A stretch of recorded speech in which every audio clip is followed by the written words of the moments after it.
Live. Alright, welcome everybody. It's time for Discussing Tabletop. It is October 19th. We're a little over halfway down the month of October. Have you been enjoying your spooky season, Lauren? I guess. I've seen one or I've seen a spooky meme or two, I guess. You know, it's that weird thing of like, I've been playing a not very spooky game, and then it's sort of like, because it's Resident Evil. It's got a little spookiness, but it's not really spooky. It's the action Resident Evil, and then of course, just a lot of people have been playing horror games, so it's just sort of like by default, sort of like, well, I'm just seeing people are doing. Yeah, I should actually play some horror games for once, but I don't know. I just don't care all that much. I don't have it in me for like jump scary horror games. Like, I dislike jump scare. In fact, that's why I dislike a lot of horror movies, is because they're jump scare. Most horror movies nowadays are like, oh, we threw in 3 jump scares. That's our now we're a horror movie. Yeah, loud noise plus thing. Yeah, no, jump scares are the worst. But most have some jump scares, but not all of them. I think it's the thing of like, some jump scares don't bother me.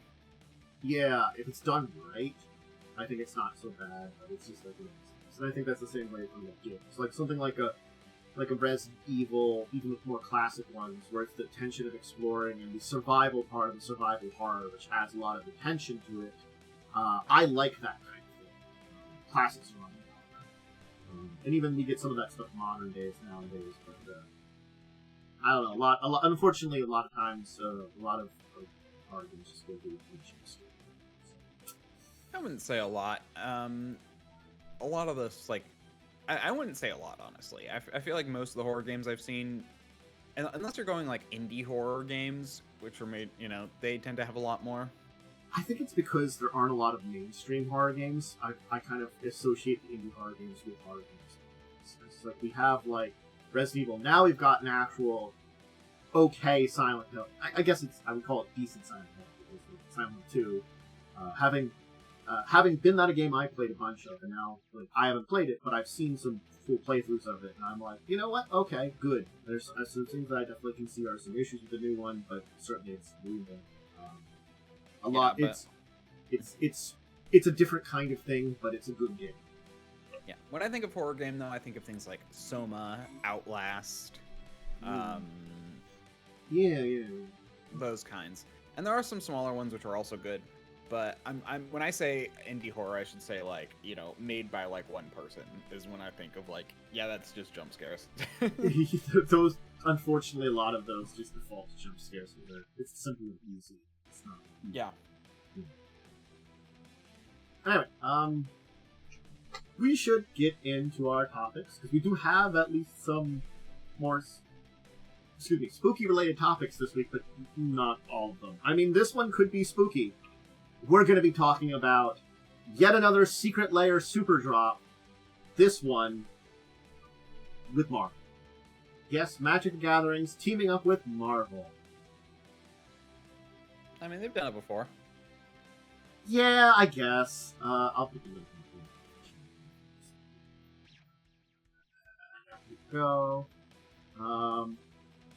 Yeah, I think they've done stuff like this before. I mean, like, I took a look at all these. These do have unique cards in them, the only thing I have to say. So each of them, the character is a unique card, and then it's a set of cards that go along with it.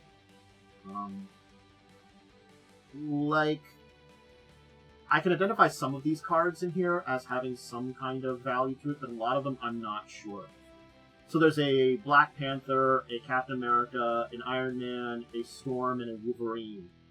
Secret Lairs, each one having their own one, with either cards that are got a veneer of like it's got like a different name, but it's a card, or they're just cards that have the same name because they fit with characters. Like Wolverine's got Berserk, which is an older classic card from Unlimited. Used to, it might have dropped in value in the last edition. But yeah, they're I'm actually kind of impressed that they did this many characters. Like, what is that? 5? 1, 2, 3, 4, 5. Yeah. Yeah, 5. And so it's again 5 unique cards that it's that we hope that we'll eventually see versions of them somewhere else because, otherwise, if these are very good, yeah. It's the universe is within. We'd hope to get. Did you unmute me? You should be unmute. According to what it there looks I like. am. Okay. Yeah. Jeez. Yeah. Okay. Sorry. I just sometimes like like I said, I put your video on the background, but I have to put it really quiet so it doesn't distract me. And then I'm like, I didn't hear myself say a few things, and I'm like, maybe that's just because I missed it. I am trying to keep an eye out on the volumes and stuff. Like I took a look at all the cards earlier. They all the unique cards seem interesting. Again, I think they're fine. I don't know if any of them feel like they would blow anything out of the water, except maybe Storm, because it's Storm decks are popular in some of the older, which is a Storm is a type of mechanic. Yeah, and I figured that part. Yeah, and it is a very popular one for certain decks for older things, and can be very powerful. That's why you don't see that really reprinted much anymore, except in rare encompasses. So, having Storm, the character's card, give something Storm, could be very big. That's the only one I see that really stood out for me. Otherwise, like, I can see combos for each of it, like Wolverine, who does double damage for any source of damage. Figure out a way to do damage other than combat. Okay. The Iron Man one, it's good for artifact decks. Captain America, it's an equipment card kind of thing. You attach equipment to it with some kind of combo, unattach it to do damage. Even Black Panther, who gives +1/+1 counters. These are all pretty decent things. I don't think looking at them, any of them blow me out of the water, except, again, maybe the Storm card, because I'm not as familiar with Storm decks, the mechanic, if it would fit very well with those, or if you could do a Storm commander deck. I think that's the first time I've ever seen a tactically placed lens flare. I've seen tactically placed other things in the adamantine bonding tank.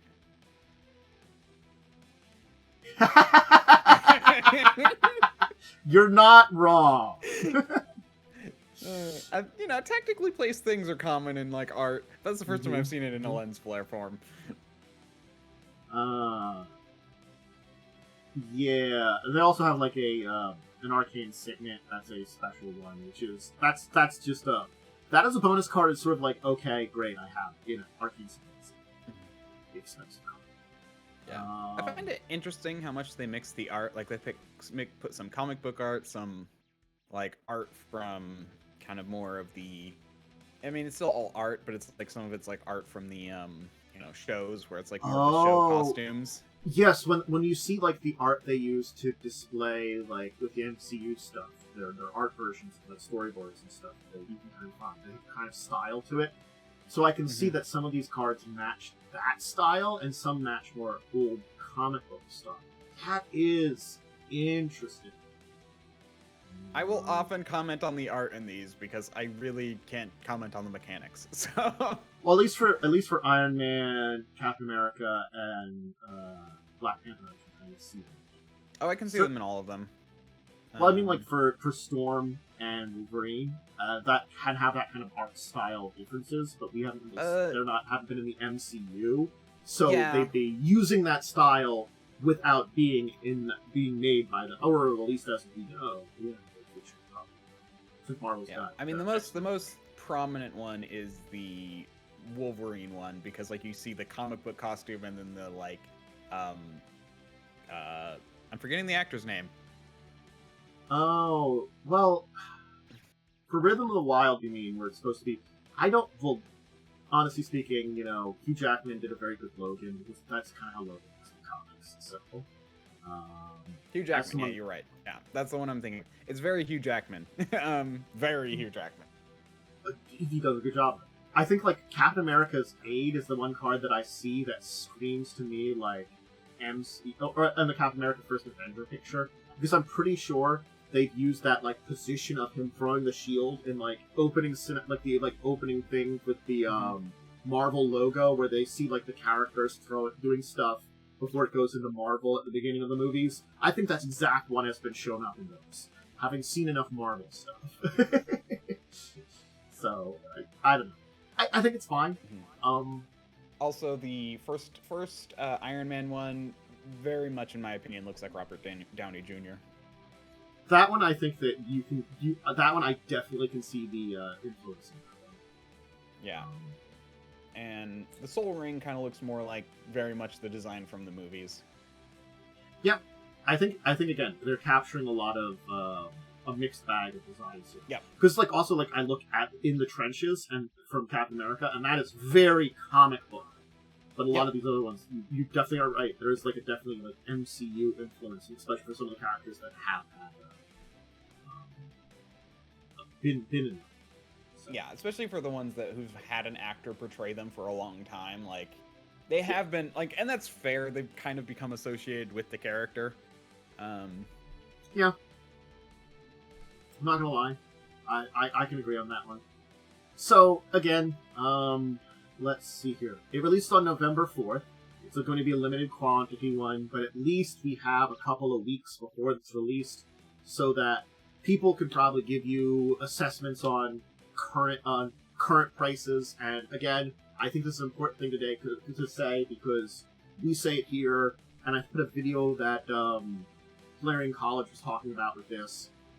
These prices might be individually higher if you would look at them outside of these, or within the Superdrop and just buying them individually as these versions, but they're probably going to drop down in price to prices close to, usually, that of what every other version of the card is. So if you want to get an idea of where the price is going to end up, not at the pre-release hype, because that happens in every card release, including normal sets and stuff, let alone here, the price will drop. It will adjust to how good the card is, and maybe, like, certain things of, like, oh, this art is really popular amongst people for, like, promos and stuff might also give a boost. Things like that. So, just keep that in mind when you're looking at financial value, and think about, like, how cool these cards are, cards you need, all those things. So, but you have a couple weeks to just consider. Yeah, there's the... I honestly, like, except for the 5 unique cards, which I'm always hesitant about the Universes Beyond versus Universes Within stuff, just because we have had Universes Within, but we just don't get a lot of it, and these are things that they really can't reprint then, so it kind of becomes... I don't think we've had anything where there's been a glaring, we can't reprint this ever, you're never going to see it, it's going to jack up in massive amount of price, and everybody's going to want it for a deck card. But it still happened, and unfortunately, it doesn't. Yeah, I mean, they've done 1 or 2 unique characters in Secret Lair stuff where it's like an actual unique... Like, it wasn't the Lara Croft one unique? Yes. Like there was some, like, the Street Fighter ones, the original Walking Dead ones. Well, the Walking Dead ones I have heard. I didn't notice, but I did hear from people that they get Universes Within expansion. Walking Dead ones. But it took them, like, a couple of years after those were released, from the, like, one of the early Secret Lairs, to finally get those versions. Yeah. So it's, like, that's kind of the point about, like, where I'm like, you need stuff. It's also, like, there's things from, like, the Lord of the Rings set that are very good and expensive, and I don't think they're going to be able to reprint them until we get maybe a Universes Within. And, I think there's, like, an uncommon that was very expensive, too, out of those cards. And that's probably not going to drop in price until we get those Universes Within. Who knows when that's going to be? Yeah. The One Ring has expensive amounts of money. Just the normal ones, not the, fancy art ones. Or the single one. Yeah. So if you want to check this out, now, we can talk a little bit about an interesting post that Paizo put out here. I went through it. I had to cycle through everything because I messed up. I gotta cycle through all the topics, so I've gotta actually switch topics. There we go. Mistakes were made by me. It's fine. Anyway, here you go. So, with Mythic rules coming out, they have put some, like, alternate Mythic / clarifications out to go along with their War of the Mortals book. That's, is it out yet, or is it coming soon? I think it's very soon, yeah. Available October 30th. Yeah. I think you can maybe get the print edition now, and the PDF's available 30th, because they usually put the print out for... I'll probably have it next week. I haven't gotten it yet. I did pre-order it. Yeah. They normally do a week... Actually, yeah, so the print usually ships a little bit before a week before. So you tend to have them about a week before. So probably next week I will have it. Yeah. And I'll be able to show it off. So, yeah. Basically, it's a go-along. They have a link in here to the Mythic variant rules. It's a free PDF of a couple of pages. It talks about, like, mixed play, hero points, free archetypes, alternate Mythic progressions with Mythic trials, starting later than first level for Mythic, and high Mythic, low level, too. So it's like, you know, keep characters low, but keep their Mythic power high. And so it's got some alternate variations that are probably, like, extras that you don't normally go about. Because normally, I guess, like, a traditional Mythic adventure is, if you're playing a Mythic adventure, your Mythic power will grow as you level. You know, it's sort of like the two of them will go together, and you'll kind of balance it out. So there are some, like, alternates that they're like, hey, yeah, we don't talk about this in the book, but they are a thing. Here's a free PDF if you want to check it out, that if you want to look into those rules of, like, you know,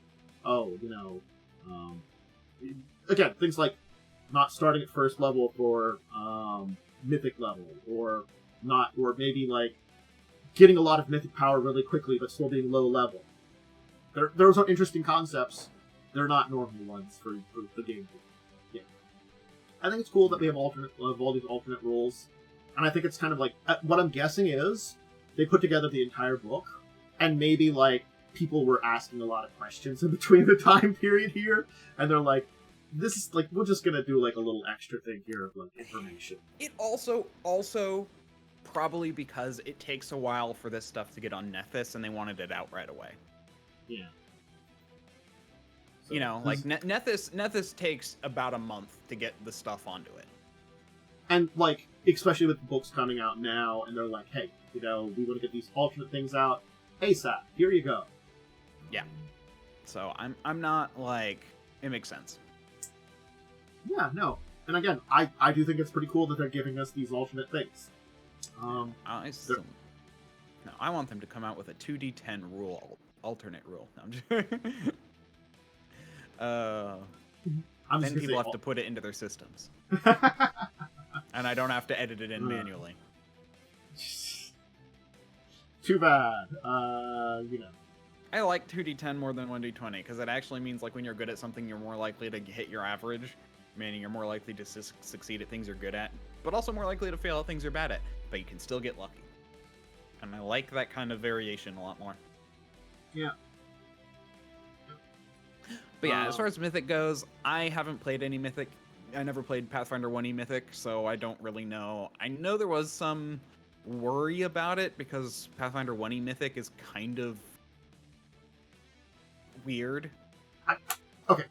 I can talk about it, because I did do a full Mythic campaign where we got to level... It was a weird campaign, I will tell you. So it was not like a pre-made campaign.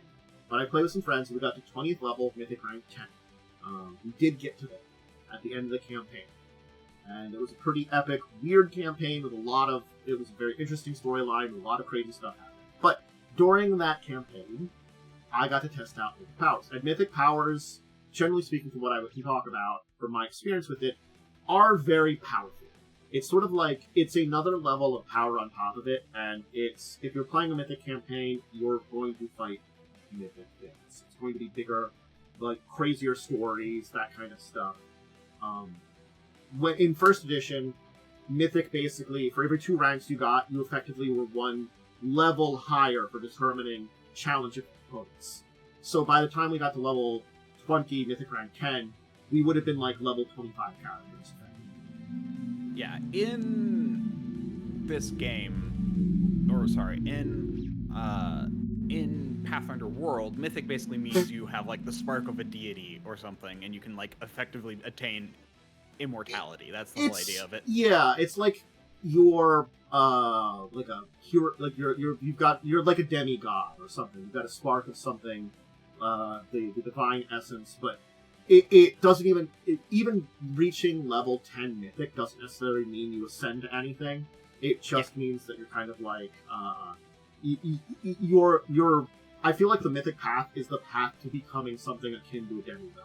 You know, it's like you know you're that first step, and you know maybe and there are options. I think the mythic cleric actually has options that you can build into finishing up your mythic character to just ascend to godhood when you reach level 10.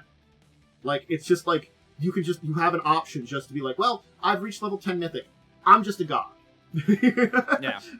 Because of my faith. Because the cleric was like, could be like, well, you know, I've dove very much deep into the divine power, which is my energy. Where a lot of the other classes are like, we're not going that far, but like we're like akin to powerful beings. So like, I mean, good on you, cleric. It's like a weird thing. Mm-hmm. But it was an interesting concept. And again, I think that was kind of optional if you could build into it if you really wanted to. Probably talking to your GM about it. And it's supposed to assume that kind of when you're reaching Mythic Rank 10, you're probably not going to be doing a lot, because that's kind of like the all end of the adventure kind of thing. You're at your highest apex of power. Yeah. Yeah, we'll see how it goes. I'm getting the book, so and I pre-ordered it, so I'll be getting it soon. Yeah. No, I would like to see how they handle it. So yeah, that's the big thing I have to say about it. Having both that experience, and I can say technically playing through the video game version of Pathfinder Wrath of Righteous does give you some ideas of it, but it's like, it's a different kind of mythic. There's some similarities, but they kind of come up with their own mythic paths, you know, which is the one thing I didn't like, because I liked the traditional mythic paths. I could just kind of say the traditional mythic paths were based on the different attributes. So it's sort of like you went like strength, dex, con, wins, int, charisma for your kind of path, and had abilities based on that, and those abilities could go into various different classes then too. So I always thought that was a neat idea. And you technically didn't need to do more. I did that with my character. I was, I think, a wisdom constitution build. So it was like I was kind of double path because I took that build. And it was a pretty good one because I was a hunter, the hybrid class.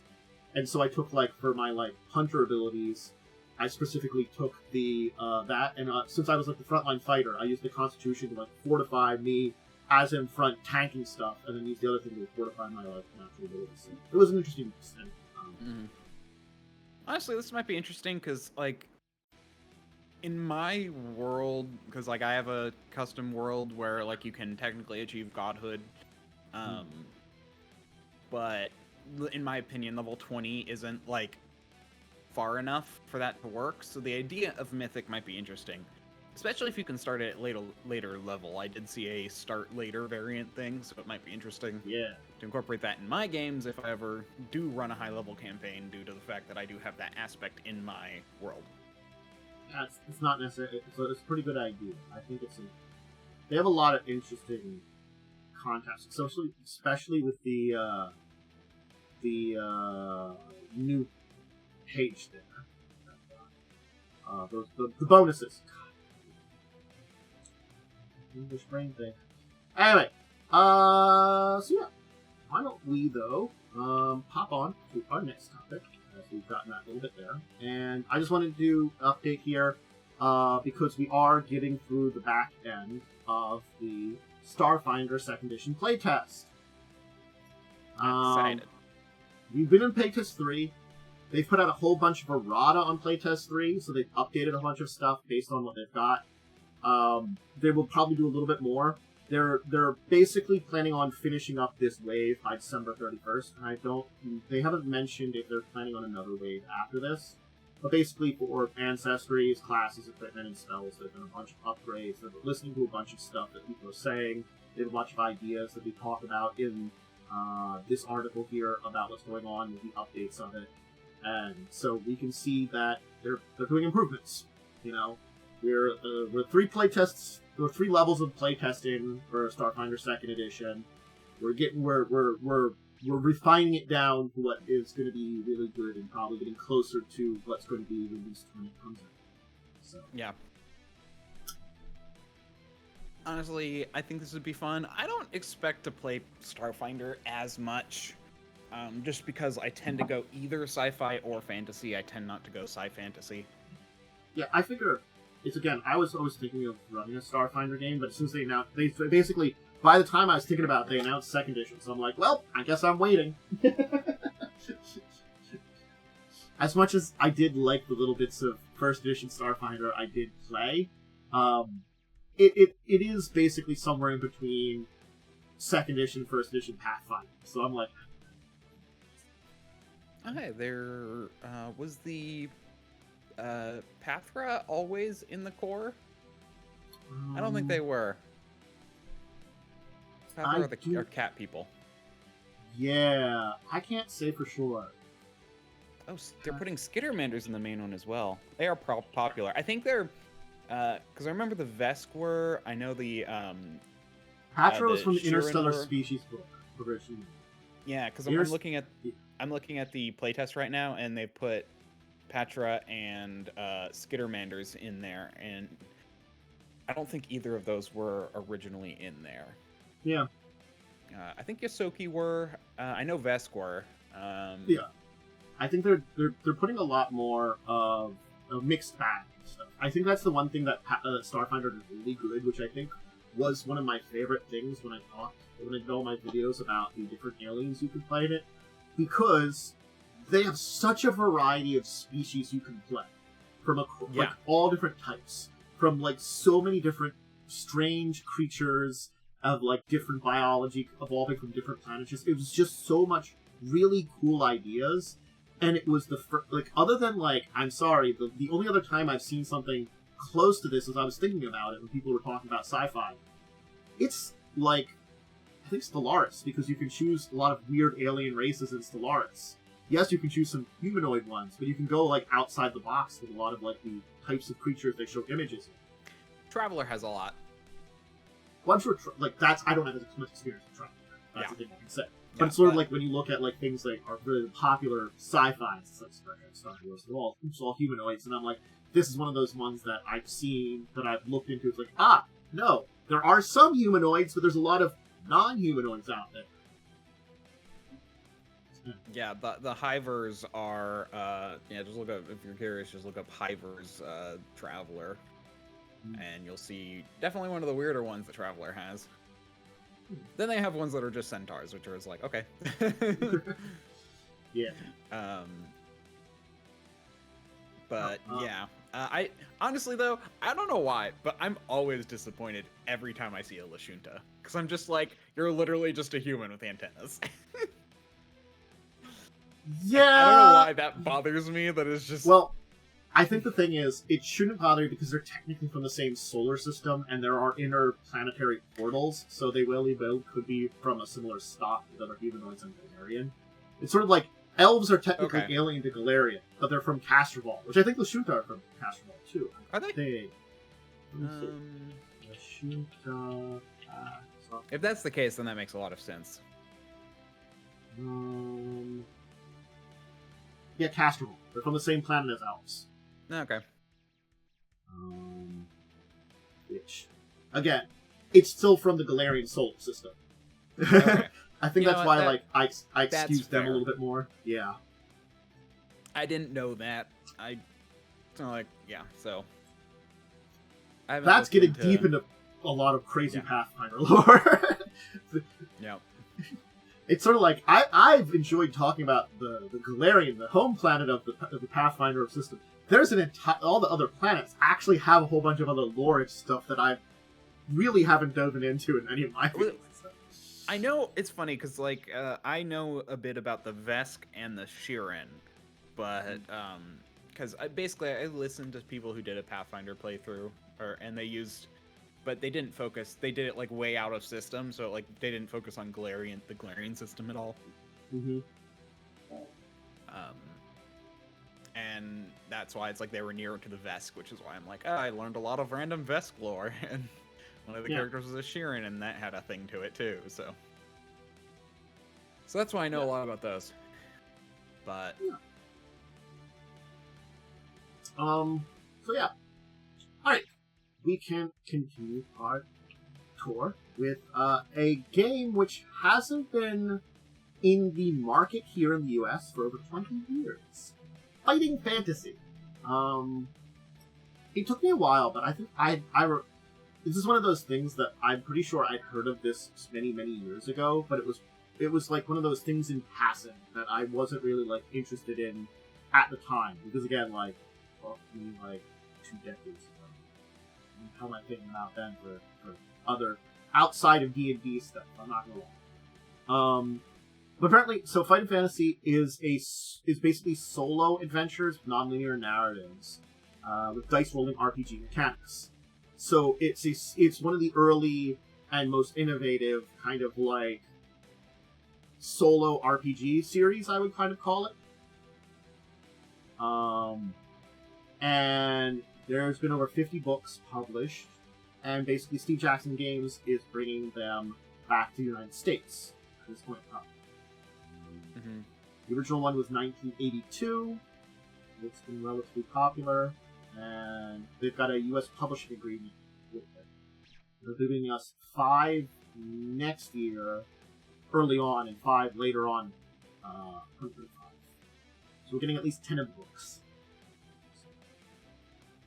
No, again, this is one of those things that I've liked that we've been doing a lot lately. We've been revisiting a lot of the of older stuff. So wait, so this is like, so it's actually a role-playing game, or is it something else? I would say it's a cross between a role-playing game and a choose-your-own-adventure. Yeah, because that's what I'm getting choose-your-own-adventure vibes by reading it, and that's why I was confused. Yes. It's a hybrid system to bring about a very much so solo TTRPG experience. Got it. That's what you have to kind of think of it as. It's a solo TTRPG, and a lot of those are very choose-your-own-adventure coded, I gotta be honest. Because, you're playing solo. Yeah, to be fair, I usually like this when I mess around. Not that I've done it a lot, but when I mess around with solo ones, I tend to ones that are more creative, where you use, like, you flip a card and then you use that to determine something, or you, like, roll a dice and look up on a table and that determines something. I find those a little bit more interesting. And I usually go for ones that are more world-building bent, which is, like, helps you build a world. That's another thing about me, so. But, makes sense. Yeah. I find just imagining a world by yourself, well, not boring, I was about to say, but, I don't know. I'd rather build a world that I can then share with someone else later. Yeah, well, that makes sense.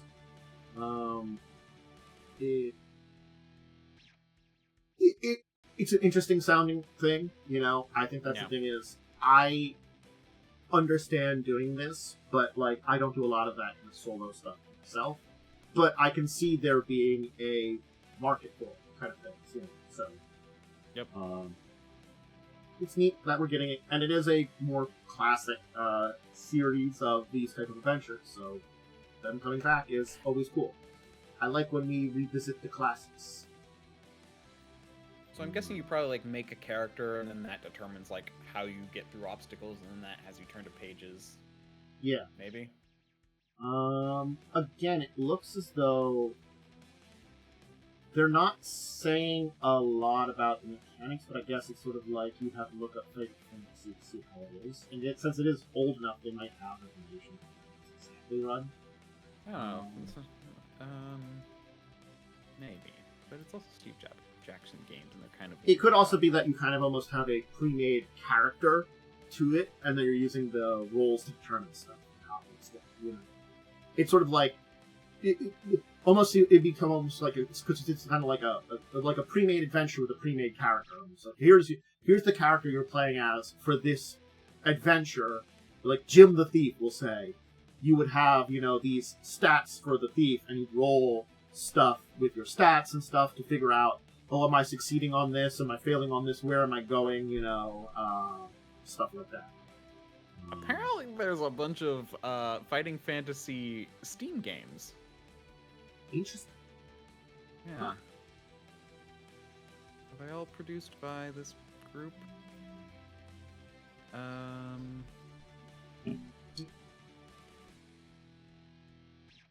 Maybe. Always a question. Yeah. Yeah, I think they're all produced by this Tin something games. Tin Man Okay. Games. Very interesting. To know that that's a thing. Yeah. Alright, so next. Sorry, So, I found that while looking for more stuff about these. yeah. Anyway. So this is an interesting one. Discord, Roll20, and D&D Beyond are jumping together for something. Cool. Yeah. So apparently they have a specific adventure, a one-shot 5e adventure that's for Roll20 Discord activities. I have never done one of these Discord activities. You see them when we're in Discord, but apparently, according to this, you'll see the Voyage into Discord free campaign and a list of the campaigns and rule sets. Once you open the app launcher and find the Roll20 activity within there to get started. And I tried doing one of those activities once, and honestly, it was basically just play this game and tie it to your account, and I'm just like, yeah, fuck that. Yeah, I can see that being a little bit of a... It's like, wow, this is just an advertisement in disguise. It's free, at least! Yeah. And that's why it pops up right there, because it's basically an ad. Yeah, I That's can why see you can't that. get rid of it. Can So... you say don't show me again? Oh. Hide this. Oh, you can hide it. You have to click the 3 dots. I just figured that out. Hooray! I can stop seeing those when I don't care about them. So, yep. They're at least fairly unintrusive, honestly. Yeah. Better than That's ads good. on a news article site. News article sites. At least ads. Trying to figure out how to manage ads. Non-horrifically intrusively on YouTube. That's my thing. YouTube Premium. That's how I do it. No, what I mean is manage it on my end, putting up YouTube videos. Oh yeah, so you don't you're not needling people for every ounce of their time. Well, sort of like you wanna. I've been looking into it. It's sort of like I've started manually putting together my ad breaks. Yeah, well, with only 5 subscribers, I don't have access to that. YouTube just does it for me, which means it's probably like 100 ads. Yeah, so it's fine manually putting them, and then not doing too many of these manual inputs. Because yes, not every one of the ad breaks is going to trigger, but you want to have at least enough to have some trigger. It's a weird balancing act.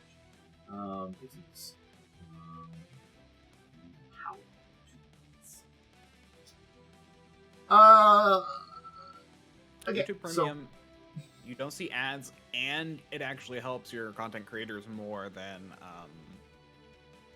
watching ads does, which is I find interesting that so many people hate YouTube Premium, even though those are both true. They were like, YouTube should be free. It's like, sorry, I have opinions about this. Yeah, I understand those opinions. I also understand the opinions. That's the thing, is that's why nothing's free. You watch the ads, so you don't have to pay anything. You make the choice of which one you want to go through. Yeah. You can pay money, or you can go through the ads. It's your choice. That's how things work. I just don't get why there are so many people who are like, YouTube Premium is the bane of all. It shows how terrible YouTube is and how far it's fallen. It's like, they have to pay for their servers somehow. Yes. Anyway, so yes, we got the that available, and you can check it out if you are interested in trying out the Discord adventure. So here was an interesting article I saw, and maybe it means nothing, but maybe it means something. It's one of those things that we can speculate a billion years for. It could just be the man doesn't want to be as stressed out, and that is that Chris Perkins has said, as of right now, the Dungeon Master's Guide is going to be the last official product that he is the product leader.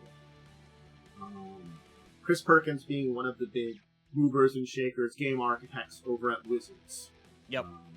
So, it doesn't mean he's leaving the company, necessarily, but maybe he's stepping back from as much of a larger place of design to, take a break.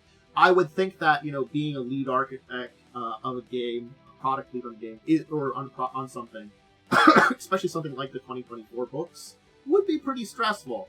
So,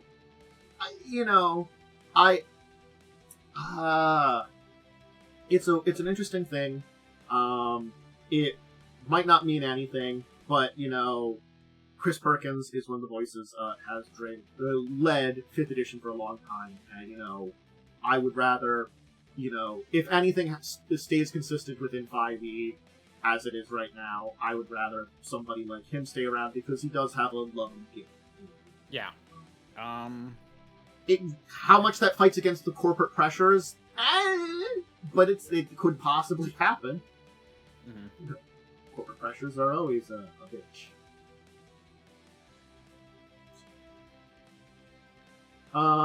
Yeah. Yeah, so he's still around. I'm kind of curious if this was his decision.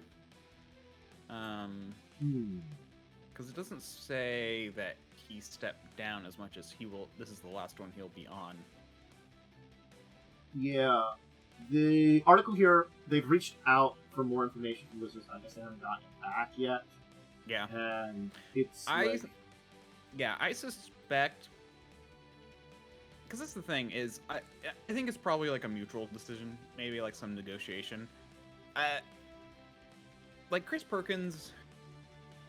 Yeah, I mean, I've heard a lot of people say, like, Chris Perkins has enough face and clout and ability where if he just wanted to, he could go and make his own version and probably do way better than D&D. I've heard people say. Yeah. It does look like he has had a fancy title promotion. Game design architect. See from the comments. Which, I mean, that could be still linked to being a product lead, but maybe they're like...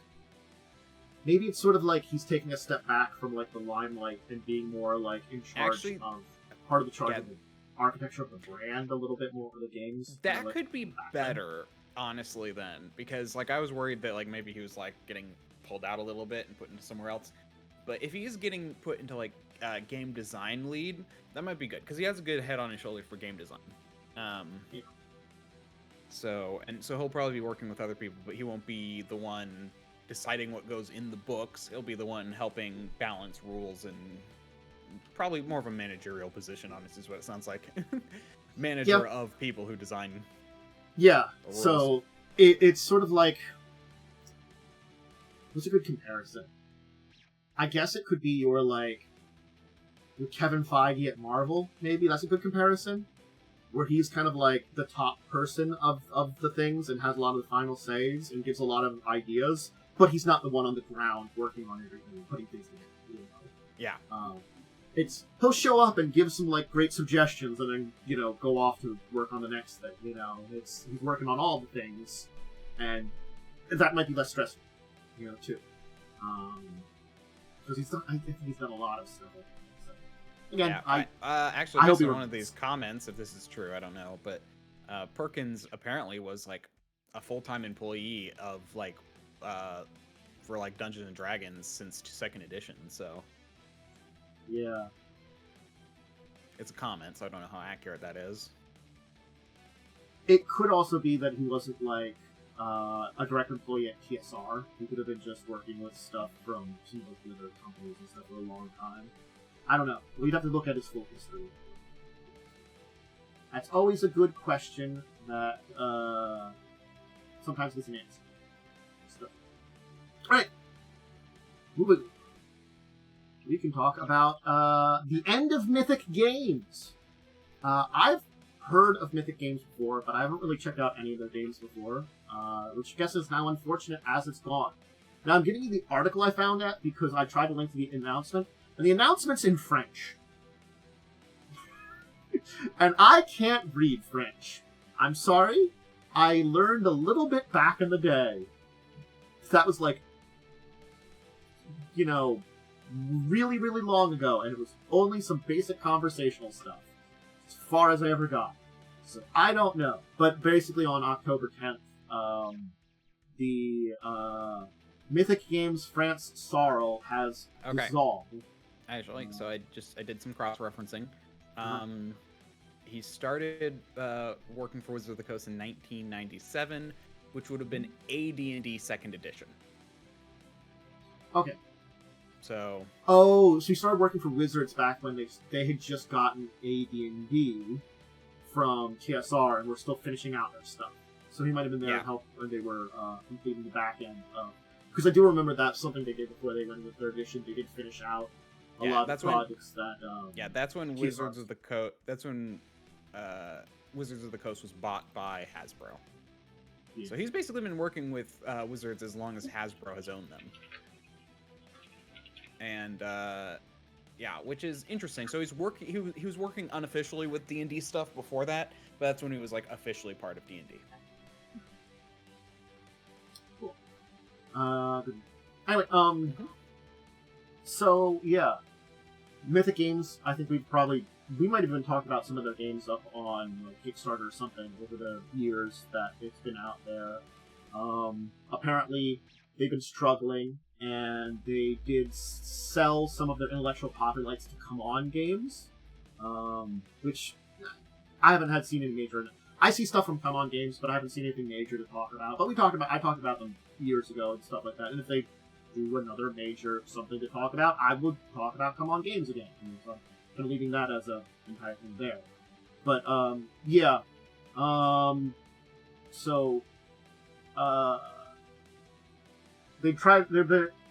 They attempted to finish projects that they were working on and were hindered by financial constraints. And they sold Hell and Astrial to Come On in order to let them finish. And now they're dissolved. So, okay, we have talked about them. They did the Darkest Dungeon tabletop game and the Rainbow Six Siege tabletop game. Okay. So, I guess Hell and Astyr were some of their own properties. Hell, the Last Saga, and Astyr. So I knew I was familiar with them.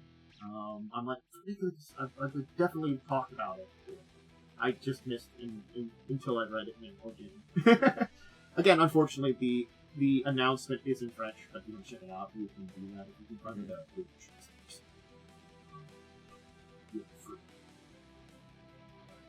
Yeah. They started in 2015.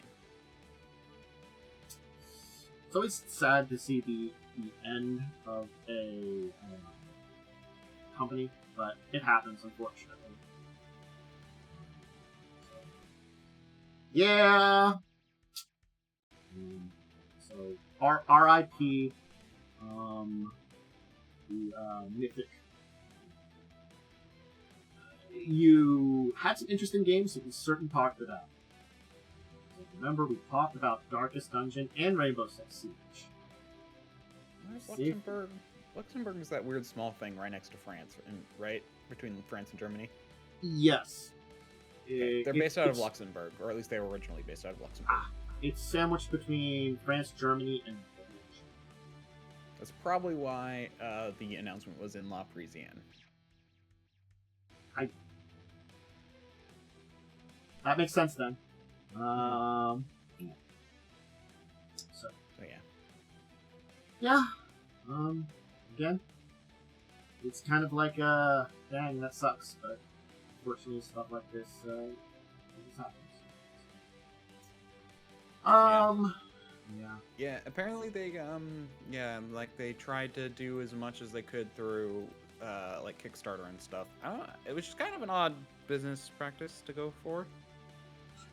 I'm curious as some of the release stuff, like the Rainbow Six Siege and Darkest Dungeon stuff, and some of their other release games. Like those are the two that are mentioned here that I remember, but I'm sure they have other games.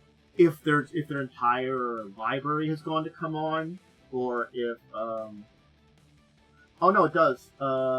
It does seem like they prompted the company to sell the intellectual property rights of those two to come on. So I don't know about the rest of them. Maybe they eventually sold them, or they're just you're never gonna get those games again. Something's dissolved. I don't know who's gonna end up with rights to those games. It depends. Yeah, Darkest Dungeon is done, so that one's at least a thing. Who's getting the rights though is interesting. Darkest Dungeon. Yeah. I mean, obviously, I'm just looking at what stuff they have on their website. But yeah, so they don't have that one is a thing. You can buy it. I wonder who's getting the rights to that. They'll probably pass that one on. They'll definitely pass the ones that are done. Oh, I just have it on tabletop sim. Probably have to buy it. Maybe not though. Who knows? Yeah, it's a that's an unfortunate. I guess to see what happens. Happens in a bunch. So. Yep. Right. Well, our rip. All right. Oh, that's interesting. They don't even have. They didn't put that on their news. They have like a little news feed thing on their company news, and they haven't even put it on that yet. Last post there is from 2023.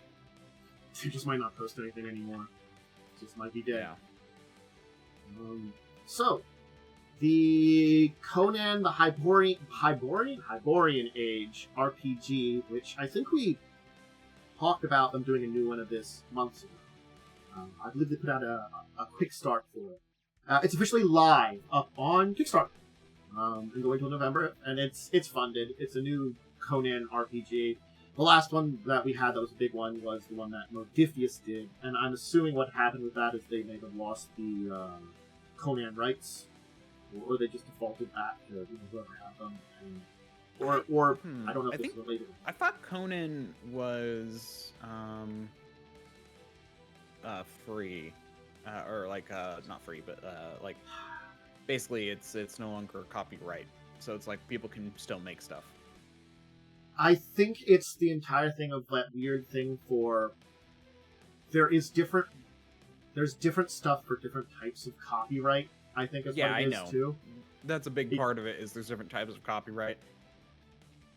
I think it's one of those things that's like individual works and end up outside of copy work, but like sometimes I think like bigger worlds and stuff sometimes because sort of like it's like the thing where you can use Sherlock Holmes related stuff, but you can't use certain things related directly to Sherlock Holmes.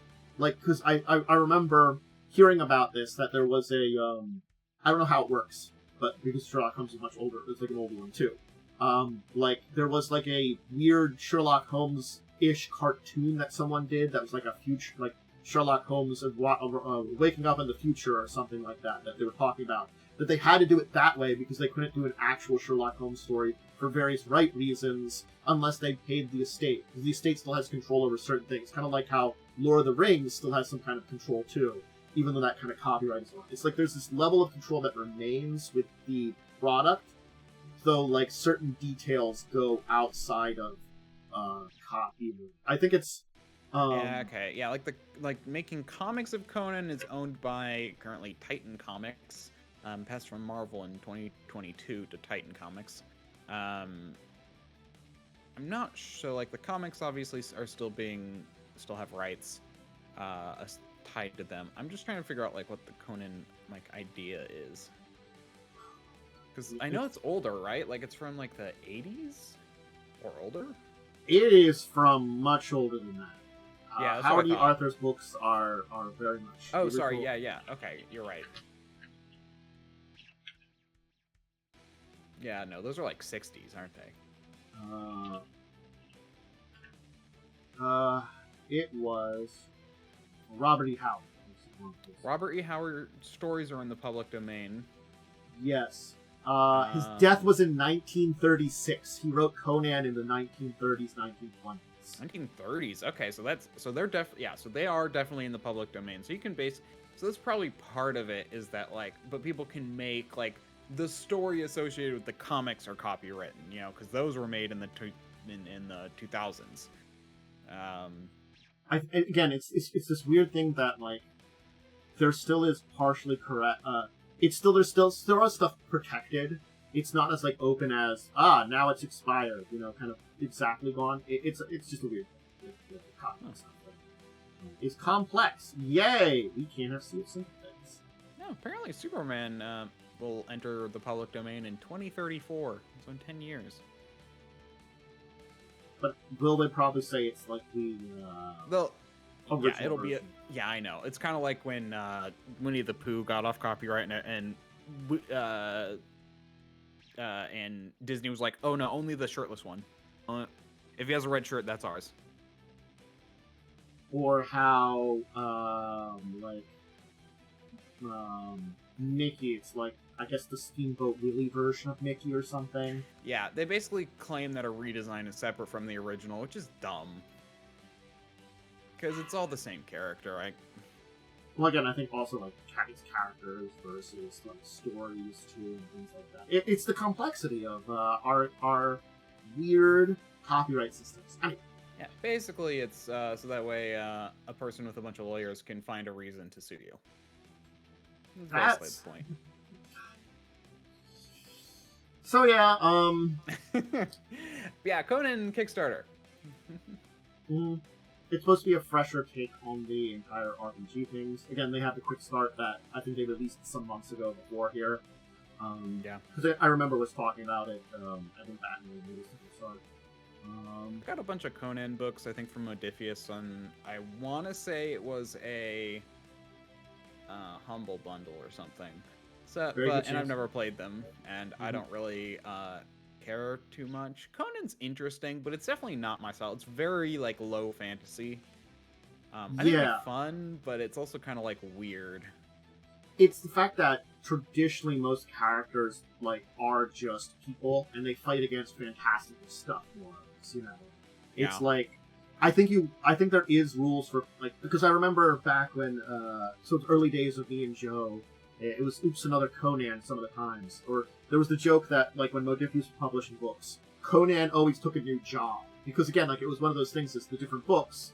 Conan was doing different things because different authors. After the original author died, more people did books in the Conan series and stuff like that. Conan evolved more post there. There were more things. So like there were rules for playing a magic user, but they weren't like the same as we got. I remember they didn't introduce that eventually, but that was like one of those things. Is like a player character magic user would be very rare because most magic corrupts or something like that. I guess is one of the stories. The idea, like, yeah, I mean the idea is that magic, like I said, it's very low fantasy, and it's like magic is problematic. That's very common in low fantasy things where it's all like you have to, yeah. So I mean I get that, but. So. They have a bunch of pledge tiers. You can see like the PDF and stuff, or physical books and all those kind of things. So you can check out all that. And if you're interested in the Conan game, you can look into it and test out the quick start with a 16 days to go. But again, because I think I recall, and again, this is me trying to recall rather than looking it up. Thank you for that, me. When I should really look these things up sometimes. Anyway, I'm pretty sure we handled the quick start, so I wanted to talk about it. Anyway, so there is a RPG that's going to be coming out, tabletop RPG, based on a grindhouse horror comic series. I have never heard of this. But I looked into it a little bit when I saw this announcement. So it's apparently popular, The Last Wardens, and the creators are trying to expand the universe more. They have a free RPG preview of it, and they say like for the free one, it's cosmic horror meets 1970s grindhouse grunge as hopefully outmatched heroes confront warped terrors beyond human comparison. It's a fully playable game, character creation essentials, and one-shot adventure in the free one. You can pre-order for the digital or physical versions of it, which are $40 a piece. And do they have a date for those pre-orders? Yeah. Apparently, just see if there's any other information about this one. Yeah.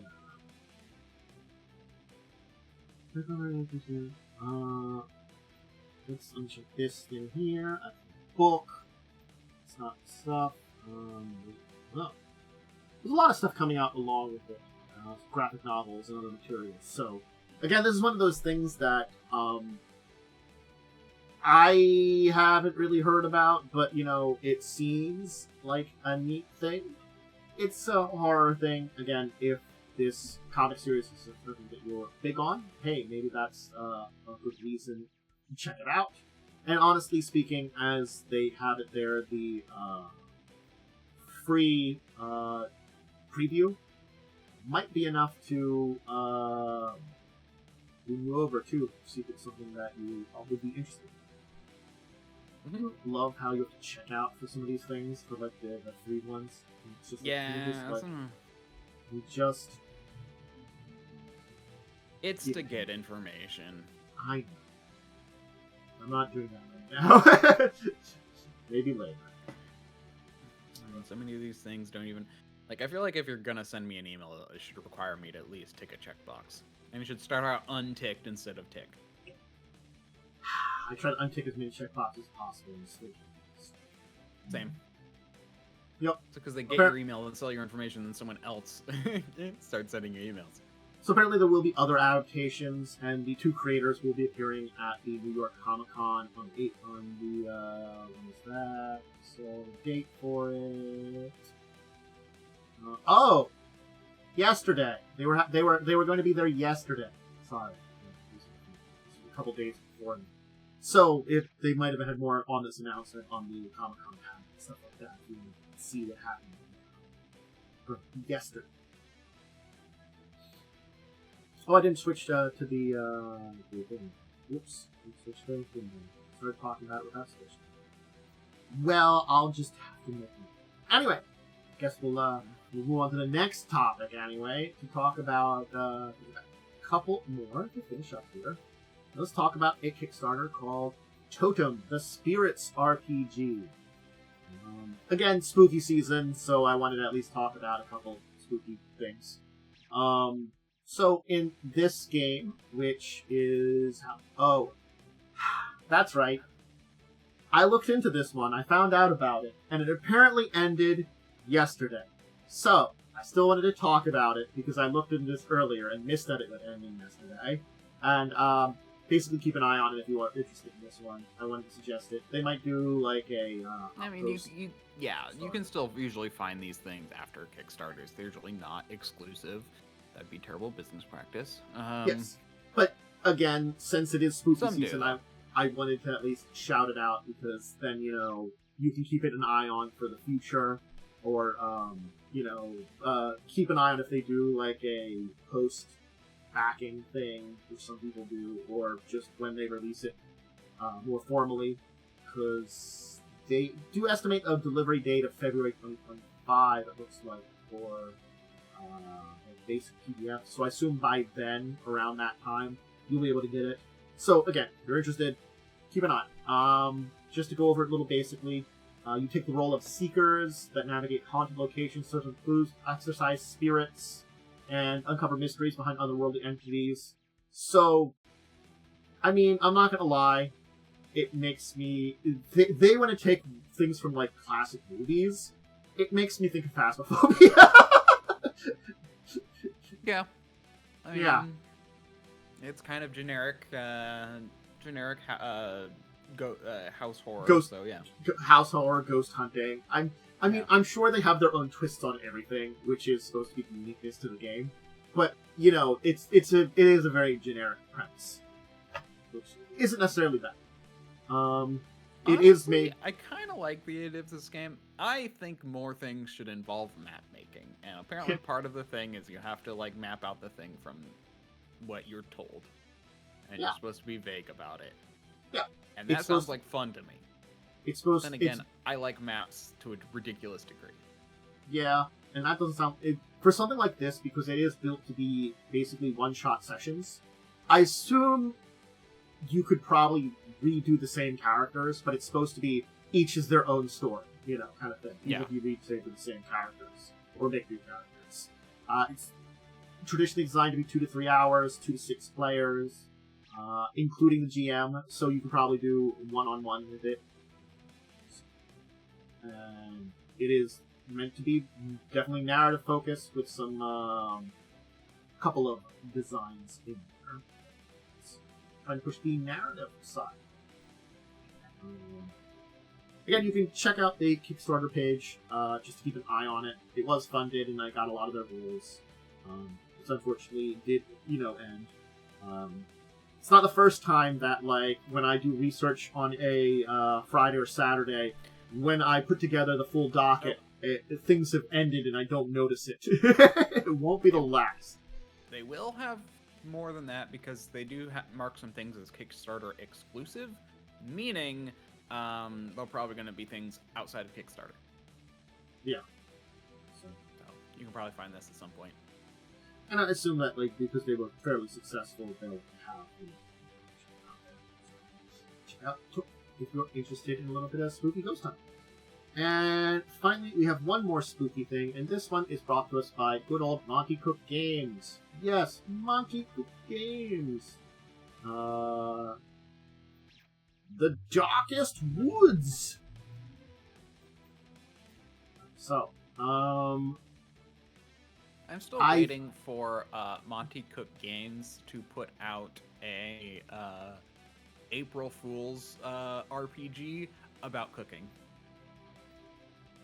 Monty Cook Games. Yeah, no, I got the joke, but I was like, man, that was definitely a joke. You brought it there. I was like, thanks for that one. Anyway, yeah.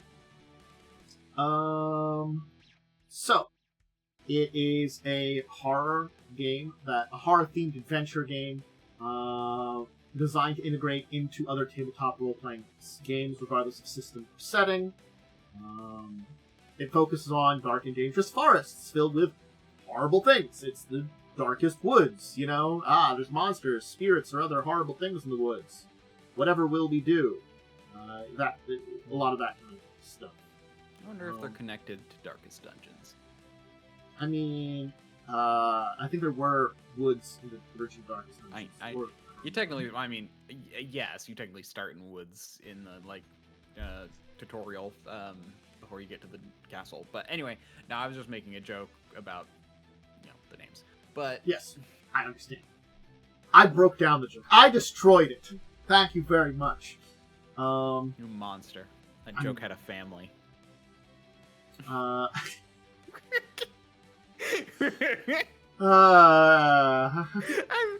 in a silly mood today. I believe a mega adventure that takes you to a unique realm of horror. Mm-hmm. They will be doing a Kickstarter of this one. Apparently, they've already had another horror-themed adventure, The Darkest House, that they had done. So I guess this is kind of moved from the Darkest House into the Darkest Woods, and then the Darkest Dungeon? Yes, exactly. I think I can get the backer kit. So here's the backer kit. I will also give that here. So you have both of these. So that's if you are waiting for it when that goes live and you're interested in it, when it launches. And yeah. It is meant to be, again, I don't want to say generic because that's not the correct word. It's meant to fit in with a lot of systems and stuff. So it's a system agnostic kind of information. So, as long as it's horror. Yeah. System agnostic horror. I guess it's made to go with systems. I guess it's system agnostic, but not setting agnostic. Yes, you'll be adding horror different to your. Yes, you'll be adding horror to your setting. Get ready for it and enjoy. Oh but no, it's its own system. So wouldn't it be setting agnostic? You mean? It's meant to be both setting and system. Or wait, I think they're saying it's setting or system. So what I think it means is it's built in a way that it gives information that it is like, let's say like you're in Forgotten Realms and you go to an evil, horrible wood there. You know, you can add in stuff from the Darkest Woods to that place there. Okay. So that would be setting. So it's meant to be like a thing of horror information for you to use.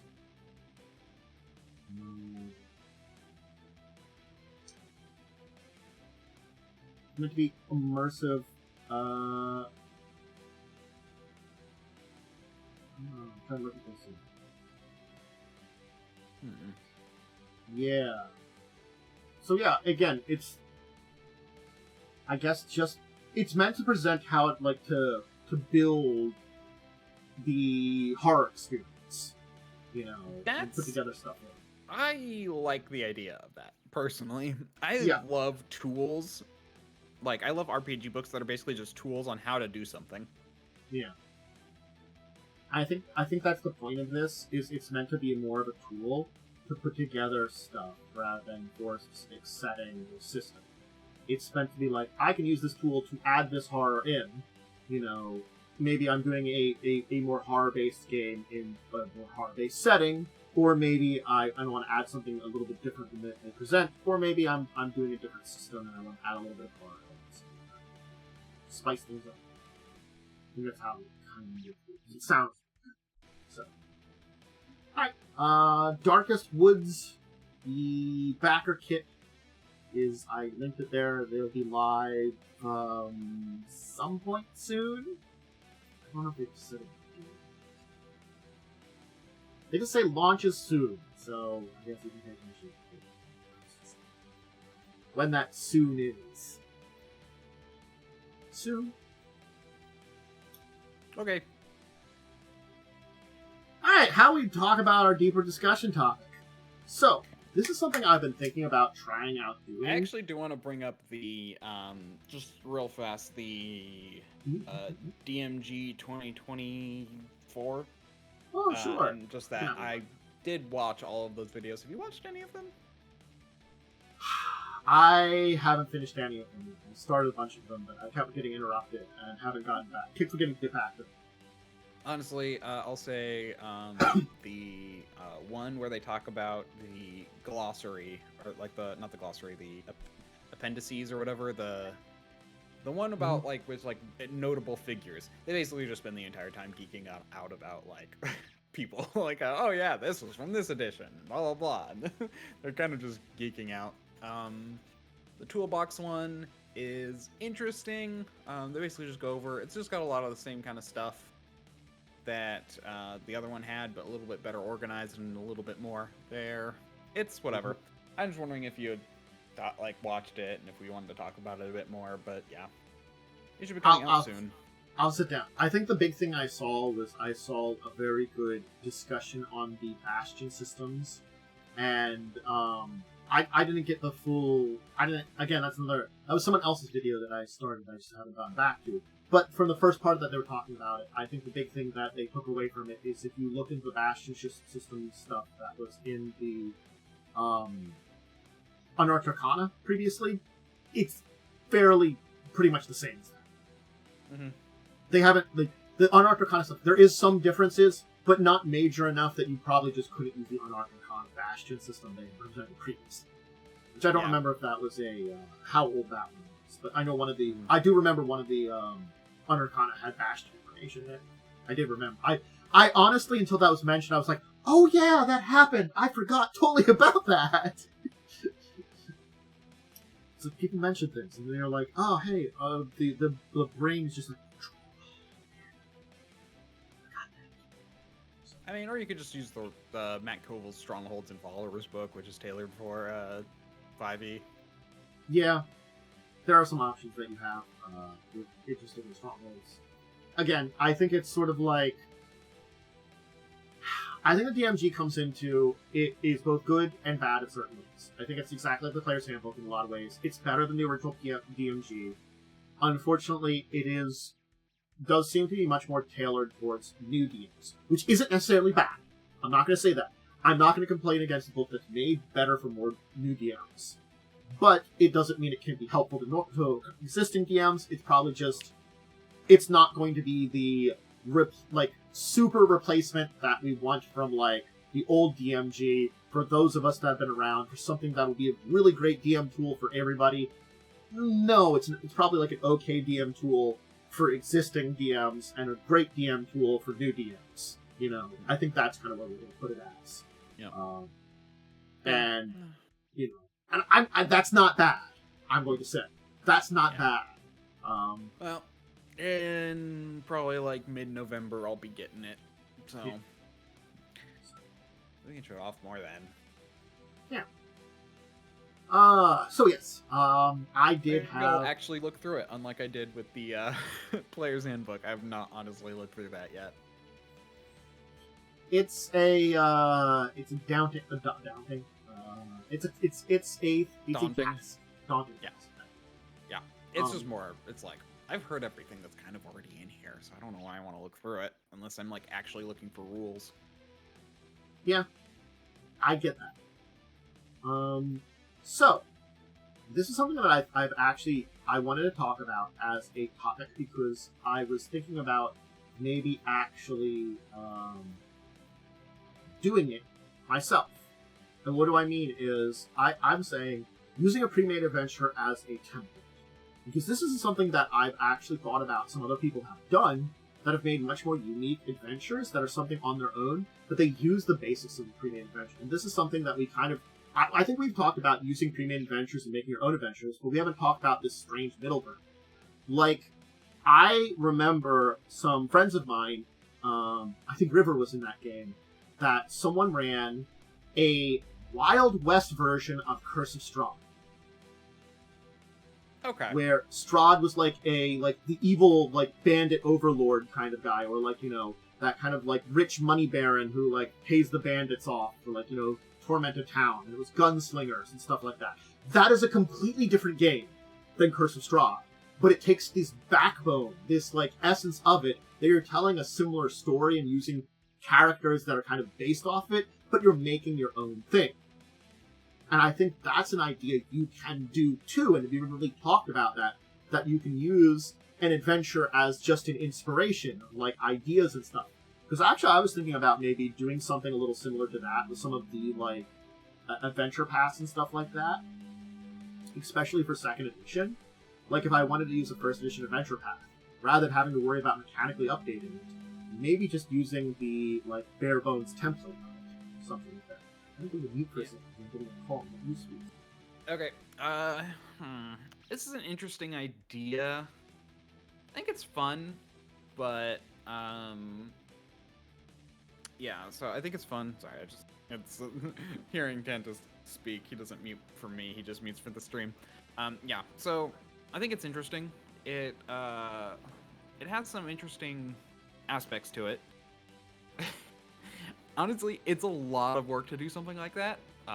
That's my big thought, is just that, I've talked about you need to edit things. I'm a big proponent for, you need to edit things for your players. If players won't have fun in a Curse of Strahd setting, then you definitely need to change it, because the whole point is for everyone to have fun. So it's if they don't like horror, you can turn it more into a suspense adventure, or just a intrigue. You're trying to figure out. There are ways to do that. Okay. Sorry. My point. Basically, I was just saying it's a lot of work. First of all. Yes, but the thing is it any more work than making your own stuff? That depends. In some ways, it actually can be more work. Ooh. I would say that it depends on what you are good at and what you are bad at. For example, if you are bad at making if you're bad at like writing the story out, then maybe that could be great. If you want to use the assets, that actually may be hard. Like if you want to, like, let's say use the castle from Castle Ravenloft and you do a western, that doesn't make a lot of sense to have a castle in the middle of a western. No. I think it comes down to what parts of it you want to use too. I think there are, and these are different levels too. I'd say there's characters, which you could use the ideas of the characters and the actual characters. Those are two options. The setting, which, again, that can come take many different forms. Like, Ravenloft is like a very horror, gothic, Eastern European sort of area. Gothic. That's part of it, but you can, like, do aspects of that. You could be, use an Eastern European region, but have a different story entirely. But again, like, it works very well for horror, because that's old Dracula and stuff, so it's Eastern European. That's the point of it. You can use some of the maps, or not. And again, I think that comes down to, there are a lot of places that it's maps. And then depending on what system you have, you could use the same, like, encounters, or not also. Like, you could mix and match between those things. Certainly. In a way, I was going to say NPCs are kind of like a hard thing to do, because those are usually custom. Well, and that's where I was going to say, I feel like what almost would be easier, in my opinion, would be to take all of the maps and assets and then make your own story with them. Like, you can loosely tie them around the right levels, like those you should be around this level when you reach this point. But, like, let's say, there's, the Mammoth Lord's, I don't really know much about it, but the Mammoth Lord's Quest for the Frozen Flame from Paizo's for 2nd edition. Like, maybe you could take those, I honestly haven't, like, looked into them, but maybe you could take the books, take all the maps, and then make a winter-themed adventure in some other kind of setting. Maybe that's a thing you can do. So that's another way to probably tackle this. I wouldn't say it's a bad idea, and that actually might also get a lot more use out of something. Let's say you run Quest of the Quest for the Frozen Flame, but now you're kind of done. You've done it. Well, now you have maps. You can reuse them. Why not? I think it's also more than just like reusing things. A lot of times, it is also the fact that when we talk about these adventures, like, especially, like, I'm going to say now, from having at least run pretty recently a couple of Pathfinder First Edition adventures, there's, like, major issues with a lot of them. And I almost feel like sometimes it would be easier to use the bones of it rather than try to rewrite the stuff they have there. Because when you rewrite stuff, sometimes you run into issues because you are working off of their direct stuff.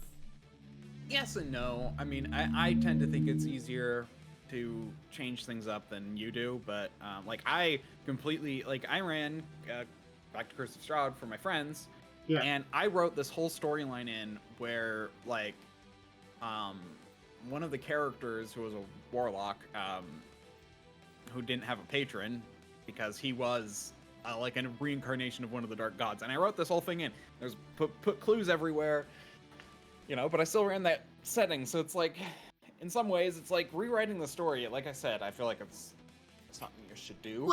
Well, I've talked about this a lot. Well, again, like, I think it's also, like, it depends on the direction you're taking with it, too. Like, I think... Yeah, that was a very minor edit, I will say. Again, like, I also think, like... the setting. I think the thing is, like, I understand this. I'm thinking a different direction than you're thinking when we come to working on these things. Like, I was thinking, like, rather than a lot of the story stuff for, like, let's take Scarwall. Scarwall is a little bit of a mess. I really think, ways that you could rewrite it. Like, if I'm keeping Scarwall what it is and rewriting it, honestly speaking, I'd make a new map for one thing. I think that's what it really needs. Like, a new map more than anything. I think it'd be fine if you actually the map was actually populated properly. Another thing is, since in Pathfinder... That's another thing, too. Populating it enough without having it go overboard for players, though, too. Yeah. Putting things behind things, instead of putting all the loot in a single pile. I'm not gonna lie. I didn't... Until we were doing that room, I had somehow missed that room was filled with goddamn treasure. I had read over stuff, but I think because I was focusing on that boss fight that was in there, I didn't really check the treasure section. And then when I read that, I'm like, holy shit, why is all the money in here? Yeah, it makes sense for the fact that it was a dragon, and Pathfinder, it's funny, because Pathfinder does say to, like, oh, a minion shouldn't have it, and you should put the treasure associated with that CR over here. But I'm like, yes, with something this big, you need to spread out the loot. You need to feel rewarded for exploring. But I think a good thing you could have done, and I'm not saying you like should have done this, I'm just saying like this might have made it better since undead suck so much. Maybe you could have made it a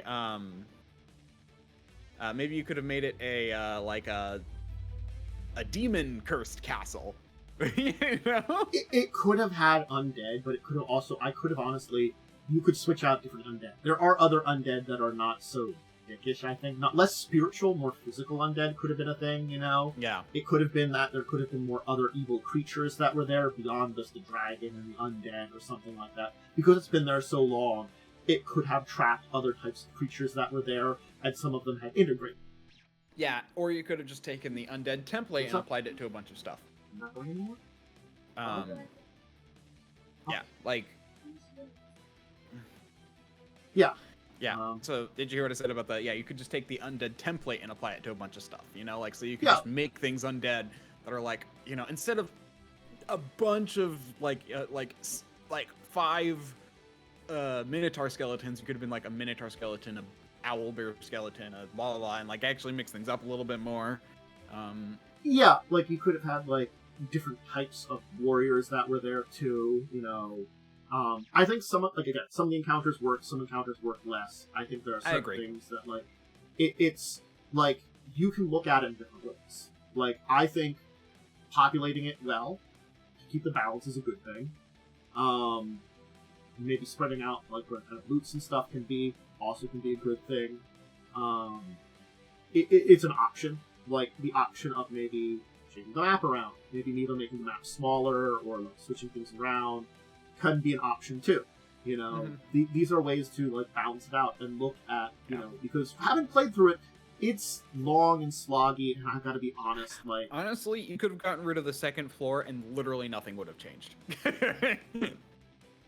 the sheer fact is, the book suggests you just cast like a spell on the Demi-Lich, because there's like one of these spells that will break the bond with the chain spirit, and then just call it a day.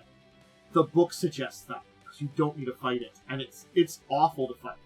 Because remember, I switched it that you didn't have to kill all the chain spirits, or the chains, to kill the chain spirit.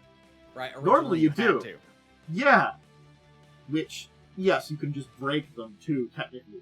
But it's the sheer fact is, it would have gotten a replacement, according to the normal rules of it. Because it can make a replacement once every 7 days. Yeah. And that could have been the day that it would have done it, you know, that kind of thing. It was like, So the idea is that, you made it so it was on a 7-day cooldown because, you know, from the start. I made it that what happened with the one guy getting replaced happened within the last 7 days. I basically had it, you know. Yeah, so, no, that's what I kind of figured when you, so the idea is you break the Demi-Lich one and then have to still fight another boss. Is the probably intended version. It's like there's interesting ideas there, but it's old mechanic kind of problems that does exist within a lot of Pathfinder. And honestly speaking, pre-made adventures can have problems anyway. You know. Yeah, I mean especially the older ones, but also just in a system as clunky as Pathfinder 1E. It's such a clunky system. Like now that I've been playing it, it's like I really don't like it. It's not a good system. I think it's the thing that I understand why it's a mixed bag for people to come back to it, because it's like one of those things that there is definitely like, you know, what's the way I want to say this? I both love and hate the system myself too, because it is got a lot of clunk to it. I like it because I understand it and can work. I know how to build and make stuff within the clunk. You know, I can play optimally within it. That clunk side of things doesn't really affect me very much. But that's a skill that takes a lot of years to develop. And honestly, that comes back from my time starting with 3.0. I started in 3.0. That was my major place to start. So of course, I'm going to understand there. And as soon as we get to 3.5, where the rules are improved, oh man, these rules are better. Oh, move to Pathfinder. Oh man, these rules are better. We've improved the rules. It's still clunky-ish as it was, but we've improved things. We took steps in the right direction. As someone who started with 5e, because I couldn't get friends to play I had friends who thought it was like, oh, that's a nerd game. That's not, like that kind of thing. And I'm like, but I finally got friends who would play it in, like college, which was 2014, well, 2012. But anyway, but yeah, 5e was basically. I also started with World of Darkness technically, but yeah, 5e was one of my first like D&D type games. And yeah, and then playing Pathfinder after playing that is, no. I'd rather play 4e. I gotta be honest, like, I understand that too. But it's like, and especially with how we were doing this, I feel like First Edition Pathfinder isn't impossible to go back to now. But I think because of a lot of the advancements and directions we've gone, it just doesn't work as well as it used to.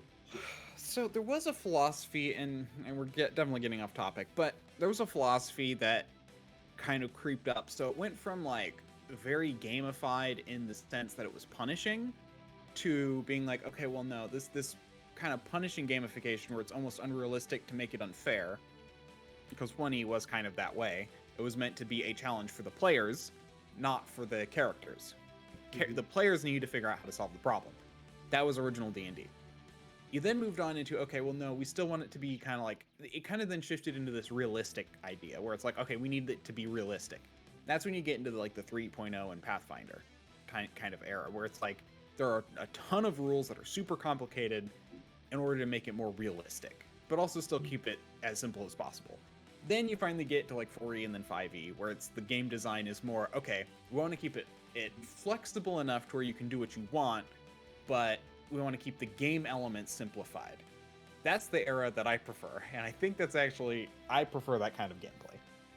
I think it's the thing that, the more I've played it, for me personally, I still like 5e's simplified gameplay, but I definitely... It's one of the reasons that I've been more attracted to things like 2nd Edition Pathfinder, because that's finding this nice balance between it, because I feel there's just some times where I'm playing 5e where I'm like, man, this is too simple. Yeah. I think there is... Yeah, and I think there's a spectrum there, obviously, and people will fall on different points of it. I want to make... that's the thing, my ideal homebrew for Pathfinder actually will create a bit of a change that will bring it more towards 5e, although not in the sense of simplification, because I don't mind the complexity of Pathfinder. I want it to be more in the... I forget what the term is. There's a term for it, but it's basically the that things... You don't get super strong super fast. Like in Pathfinder, you get 3 levels and then 0 CR encounters are literally, you'd have to try to fail them, Yeah. Whereas there's a term for that. Like the persistence of creatures and challenges. I think that's the same in most systems. Because I've been thinking about that, even 5e, like a CR0 encounter in 5e, that's not going to be a problem. That, as soon as you're level 3, it's just that exists. But the problem here is that in Pathfinder 2e, because you basically add your level to everything, it means that it's impossible to fail. Whereas in 5e, you are now stronger, you can overcome this easier, but it's still something you still have to be careful, or else you might cause yourself some issues. I can see that then, that you can still have some issues. It's not a threat anymore.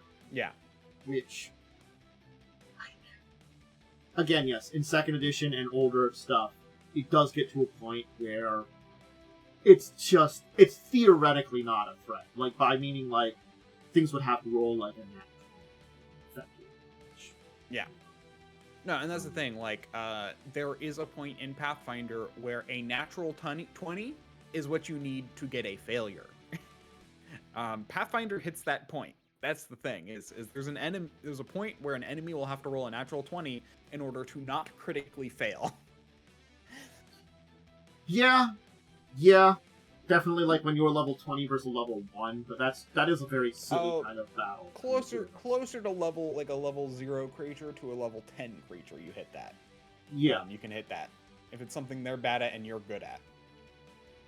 I guess because it has to have a 20 difference because you 10. So you have to. Your DC has to be 10 above its high than it with a 20. So it's like, you basically need to. Yeah. So 20, I guess, is about right, but that's what I'm thinking. That's definitely a thing. Yeah, that's the thing. If you look at the numbers get to that point because you add your level to everything, and then you also get other modifiers like legendary or your proficiencies, and then you add equipment bonuses, and then you can so build you only to get that point. Yeah. But again, like I can see that being that in circumstances that being around 10. But yeah. A 10 level difference. But again, like I'm also thinking like a 10 level difference in D&D. Sure, like I guess it's the difference in 5e is that thing could still hit you, I guess. Yep. That's but the concept, is it can still hit you. Yeah. Which it's kind of a weird thing too. I'm going to say this about it too. Just as again a little off topic before I did want to bring this back to topic a little bit too. Yeah. Because I did think I wanted to bring it back to topic, but it's one of those things about 5e that always I find a little weird with juxtaposition because I always said from the feeling of a first level player in Pathfinder 1e or Pathfinder 2e versus D&D character. A D&D character I always felt like started out as your hero, just because you are very much more powerful than a lot of things. But it's also this weird juxtaposition that you're a hero that's always fallible. That's kind of the weird thing about it, because you can always get hit, kind of. Like, it's that exact thing that you're saying. Like, the level 0, the really low-level thing, could still theoretically hit you in a lot of cases. It's really hard to get to that AC where it's impossible to hit you pretty regularly. Like, even at level, 10, you're probably going to be, not really getting, maybe in certain builds you can be up around 20, but you're probably going to be lower than that, meaning they're at level 0 and having, a plus, 3 has a decent chance of hitting you. And I think that's just a weird juxtaposition because of that, the heroic fantasy that it feels like for a 5e character like everyone. You still feel like a big hero, when you build your head. So I don't know, that's a weird juxtaposition. I just think but what I wanted to tie that back to is when you're using a pre-made adventure, depending on the system it starts with, it depends on a lot of things about how the adventure is built and how it feels too. And I think that's another thing that can also be helpful with this. It using backbone rather than using a full thing also means if you want to convert between systems, it's a lot easier because you're basically just building your own thing in a different system. I don't have to find these amalgams for these monsters. I can just figure out something of that challenge, which is a lot easier, and I can build my own rooms and the own DC, I can understand the DCs of what I'm doing. So it's sort of I don't have to go one-to-one a lot of stuff, especially going from if I wanted to do in 5e one of the Pathfinder adventure paths, I could do that. Or I was thinking of doing is taking a first edition adventure path and backboning it into something in second edition and seeing seeing if that would work for my next adventure I do. Honestly, because also then I could cut out a bunch of stuff to make it very much more smaller adventures and make it a quicker adventure too. Honestly, that should still work. What you would basically just need to do is, because of the structure, I can tell you right now that probably the easiest way to handle that, and I'm rambling for whatever reason, my brain's having trouble finding words. But basically, worst case, you can just, if a monster is a drastically CR than it was in a previous version, you can just basically add a bunch of levels, maybe give it an extra ability, and you're good, Because that's the thing, since everything's basically X plus level, you can just add levels and it's basically fine. It's also the thought of I know Galarian, I can set somewhere else in Galarian. I can change the setting, and one of the things that I haven't ever used in any of my 2 adventures I've done so far is I could pull out the Pathfinder Society, just make the players member of the Pathfinder Society doing something for them, and already, if you need to change players between adventures, or there's a problem within the players, you have to call in a replacement, you're part of the Pathfinder Society! Why does Pathfinder not do that more? Is there even a game centered around the Pathfinder Society? Weirdly, you know why they don't do it? I know why they don't do it. Pathfinder Society, they use it for their organized play. That's why in the published adventures they don't use it. Because organized play, that's what you're supposed to be part of. Okay. All the organized play stuff is around you being in the Pathfinder Society. They make it a little bit more unique and more personal for the bigger adventures. But as we've seen, that can lead to issues. You know? It's the juxtaposition of, like, when you're playing for a year and a character dies, or a player has to leave, and you have to replace a player. So things can happen in normal life. Those are some of those problems with long-term adventure paths that make it very hard to add new characters. We had videos about that. And that's, I think, something like the event, like, that's just an easier way to add characters and, you know, doing that kind of thing. But I thought that would be a neat idea for me running a stream game. If I do run into problems, I can make, like, smaller adventures out of these bigger ones. I can, you know, make them a little bit more personal, a little bit more easier because you're members of the Pathfinder Society, and maybe you've got your own personal reasons for joining the society and adventuring with them. You know, we can explore those. It won't be maybe necessarily related to the overall adventure we're doing, but it's something you can explore while doing these things, you know, and adventuring with some people. Like, it's like, oh, hey, you're new recruits. You guys work together to do this thing. I'm giving you an assignment. Your team. Congratulations. Yep. And then it's like, oh, this thing, oh, you got assigned to a different thing because your specialties were needed over here. We're sending you someone else. Yeah, that could be a replacement for adventures. And again, like, I could take one of those long books and maybe just do one part of it or something like that, you know, because I don't have to have a lot of the other setup and stuff with it.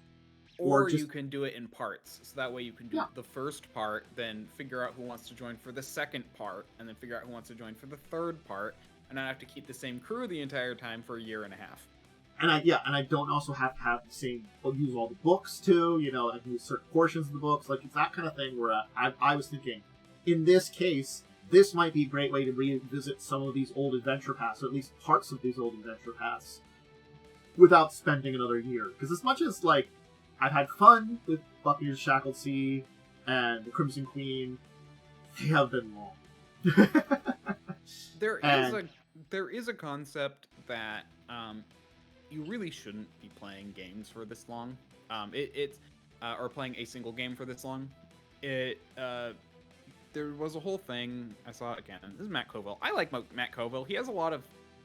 I jive with his ideas a lot. I've watched a lot of game suggestion videos, that's why I always bring him up, because I jive with almost like 90% of what he says. I disagree with some things, but not everything. But most things I agree with. He's a good one to check out. I do agree. Yeah. He's got a very good game designer head, so it's great for GMs. But there are other people who are better for players. Where was I? What were we talking about before? Oh yeah, game. He was basically making a whole point about how people burn out if you play a game for too long. Like, it's very hard. What happens is you have this adventure, everyone gets going, and then you play it for a long time, you never finish, and then you're like, let's move on to something else. And a lot of games end that way. Because it's hard to keep a game going for like a year to year and a half. And you feel no sense of accomplishment if you haven't gotten to the end after that long of a period. Those are good for really solid groups that you've gotten, you know, to know and play with constantly, and you know you're going to be able to hold on for that long. Yeah. And everyone's excited for it, and you can keep playing, and everyone likes the game to game rather than, you know, looking into the overarching story. But it's a good example would be the old gaming group that I was with. We could do these long campaigns because it was Joe, Blaze, myself, a few other friends. We could do these long campaigns because we dedicated one day a week to go meet up and play like this, and we would travel there, and we were planning for it, and, you know, once the game was done, we were ready for the next one, kind of thing like that. But that was our plan. We did that for, like, a lot of years playing Pathfinder, you know? Yeah. that was built into our situation. Yeah, so the whole idea is that, like, if you're in a new group, don't plan a game for longer than, like, 3 months. If you're in a group of people who even if you know them well, if they're close friends, but you haven't all played D&D together, don't do a long game. And adapting something like this, or, let's say, and here's the thing, I honestly think a good idea for adapting this is to change the genre into something people like. Like I said, your friends don't like horror, you can do, a Western for Prisoner's Strahd. It was such a cool idea, and I only heard some stories about how it went, but it was like such a weird kind of like a different direction to take it, definitely, and it required some third-party stuff, to like put together stuff for like the gunplay and stuff like that. But it was a cool idea, nonetheless. I think it was a really neat idea. Yeah. So, and because in the end, you're trying to make a game that's fun for your players, which is why, and I think there are two things that are important when GMing. One, that your players are having fun, and two, that you're having fun. Yeah. And they're important in that order. If your players aren't having fun, you're not going to have fun. But if you're not having fun, your players aren't going to have fun. Yeah. That's honestly one of the things that's honestly, I'm going to say it right now, that's most annoying about the Pathfinder game that we're in right now. Like, I can make my own enjoyment out of it, but it's honestly, it kind of ruins the fun when you realize your GM is not having fun. And there's been points where it's very clear, like, you're just, oh gosh, what is this again? And I'm like, yeah. I'm not trying to say blame you. I'm just saying that honestly, it's not your fault if the adventure was poorly written and you're struggling. But it was especially hard during that goddamn Scarwall. Scarwall is just like certain points were just so bad, and it was just like, wow. Also, Momo and Lightning aren't having fun, which probably also ate into your fun because you knew they weren't having fun. Yeah, it was. I tried my best to make it more fun and make it better, but I enjoyed it. But I agree it was terrible. I'm glad you enjoyed it, and I feel like it was one of those. It was an experience, and I definitely want to do this honestly makes me want to do a giant dungeon crawl more, because I feel like this had a lot of what I like, except it was terribly done, and now I want to do a good one. It's not a bad idea. Like, I have been in better dungeons. I think that's the other thing too, is realizing there are better ones out. Again, it's like the adaptation thing. I can safely say, like, one of those little things that, like, when we were talking about it back in the day, like, a dungeon that was really bad was Slosh Karamak in the second book of the Carrion Crown. It's terrible. But one of the major reasons why it's terrible is everything is just a little smaller than it really should be. The entire map is just like 5-foot corridors. Like, it's just tight corridors everywhere. If everything was literally double its size, it would instantly make that place better. Now, there's a lot of other issues with that dungeon. Not gonna lie. But that one thing, increasing the size of a lot of the areas of it just a little bit, would improve things dramatically. We're not so claustrophobic all the time. And the dungeons thing wasn't meant to be claustrophobic. There was no reason to be claustrophobic. That was kind of the way it was. It was just annoyingly claustrophobic. Yeah. And I think it's stuff like, that's a simple, like, kind of like, oh, I can edit that. But that gives you an idea of, you can look at something and be like, what is it that I need to change or want to change out of this to make my own thing? What am I using this? The idea of that dungeon isn't a bad idea necessarily. It's supposed to be a very, like, Frankenstein's castle kind of place. That was the point of it. Like, the mad leader of the place with making monsters and stuff like that and studying them. And it's really kind of a cool idea. It's just poorly designed and poorly put then the monsters are weird and stuff like this. Back to Matt Covell, I do find it really funny because he actually made a whole video about how what a lot of people consider to be like the best books or the best like modules are like actually the worst, and the ones that need the most like tooling by the GM. And that's probably why. And what I find, again, this is another reason why I often say you need to tool things towards your players. But that's often probably the reason they're seen so well, is because the GM had to do a lot of work to correct things and make it fit. Yeah. With that being said, yeah, like, I mean, you have to be willing to put in the effort, and clearly you are not willing to put in the effort needed to fix Curse of the Crimson Throne. That's not a bad thing, because there are good modules which can be run without having to fix everything. It was a weird point in time with it, but I think I gotta say that it wasn't necessarily that I was against fixing it, but it was a very daunting task, and I didn't have a good idea of what direction to take. I think that's a good thing, too. If I took a look at Scarwall, and I wanted to build something from the ground up, I think I could come up with a great idea, of some idea that's the concept for it. But I would have to build something on its own from the ground up. If I want to take what they have there and make a version of it, I didn't have a really good idea of where to start with, and I think that was the kind of thing. And sometimes, and the thing is, I'm sure someday maybe I will get some inspiration, be like, oh, that would have been a great idea for it. But you need that inspiration too. That concept has to start with you. And I just was like, what the hell would I do with this? That's a question I asked myself, and it didn't come to mind. Yeah, it's kind of interesting, because it's like, I've been playing in your games for a while, and it's like, I actually like most of the games you run, but there's something about this one where it's all like, you're very defeatist about the whole thing, you know, where it's like, this is so much work, I can't, it's hard to do. I'm not saying, I don't mean to like say like, you're doing your best, and I recognize that. But yeah, I feel like this is very much, this book has defeated you. That's a better way of putting it.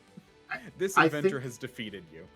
That, I think, is the definitely the way to say it. This particular part of the adventure has definitely felt like it hit me hard. Like, I think because we've had a few issues and hiccups here and there, but I think overall it worked out pretty well. A few? Just a few? I mean, through books 1 through 4. Yeah. If I say book 1 through 4, I'm not saying that these hiccups weren't like big or small, but there have been hiccups here and there.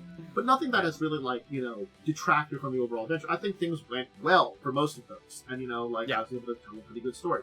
I think honestly, it's just I would say the game was fun up through book 3. Book 4, which was the Shuanti lands, I think we did do some suffering because I was originally going to play it straight, but the more I read into the entire thing, like when we were getting started, I'm like, wow, this is just dumb. Yeah. It was that realization of like, what the hell were they thinking? Actually, I will say, I did like the way you rewrote that a lot more than some other things. Oh, I liked that way, the way that we kind of reworked that. Yeah. I think that was a good rework to fix a lot of the weird, what the hell are they thinking kind of moments for that one. Yeah. But yeah, no, like literally every book had some really major flaw. Like the first book had the major flaw of just not connecting you to the rest of the story from the beginning. It's like, here's this thing, we finish it up right away, and then you technically have no reason to continue, but you kind of just have to. The second book, which was the Plague, right? Second book was the second book, which was the Plague. It was just, here's a bunch of things to do, and have fun. Like, they're all red herrings except for one, And then after you get that one, you can then move on to the actual plot, which is the final part. And it's just kind of like, why? There could have been ways where you get clues at each point rather than, having to get them all at one. So like and then the third book, it was basically just, here's this plot that just is railroaded right into this dungeon. Because again, I think it suffers from, I'm gonna call this AD&D. This actually suffers from AD&D.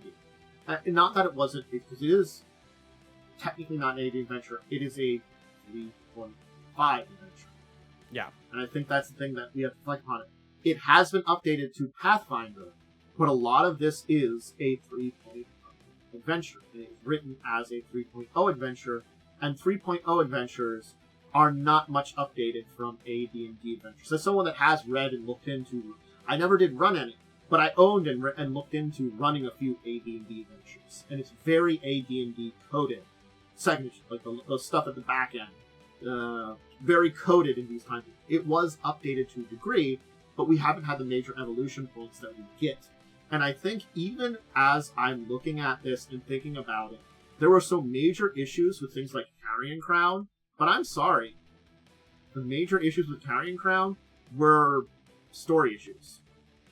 And there were some, issues like Slosh Karamak being a little small and being kind of, annoying that way. But a lot of the other stuff, like the way things were, there were a lot of great concepts and pretty decent ways to present them. I think the big thing about Carrion Crown is they were not very connected stories. And yeah. I think my experience with Adventure Pass Passive, I played through the first, I think it was either 3 or 4 adventures of one of the early 2nd edition adventures. I can't remember its name ever. I keep forgetting it. It's the one where you go to the old Hell Knight fortress, take it over, and find the Elf Gates. And use those Hell's Rebels? No, because it's 2nd edition. Hell's Rebels is still first. Oh, sorry. Okay. But it's outside this town. There was an old abandoned Hell Knight fortress that you go clear out some problems with it, and once you do that, you discover there are some of the Elf Gates in there, and then you use those to go on a lot of crazy adventures. Oh, the gate one. Yeah. It's like, it's something gates, Fortune's Gates or something like that. But anyway, I played through the 4 adventures of that one. That's a much better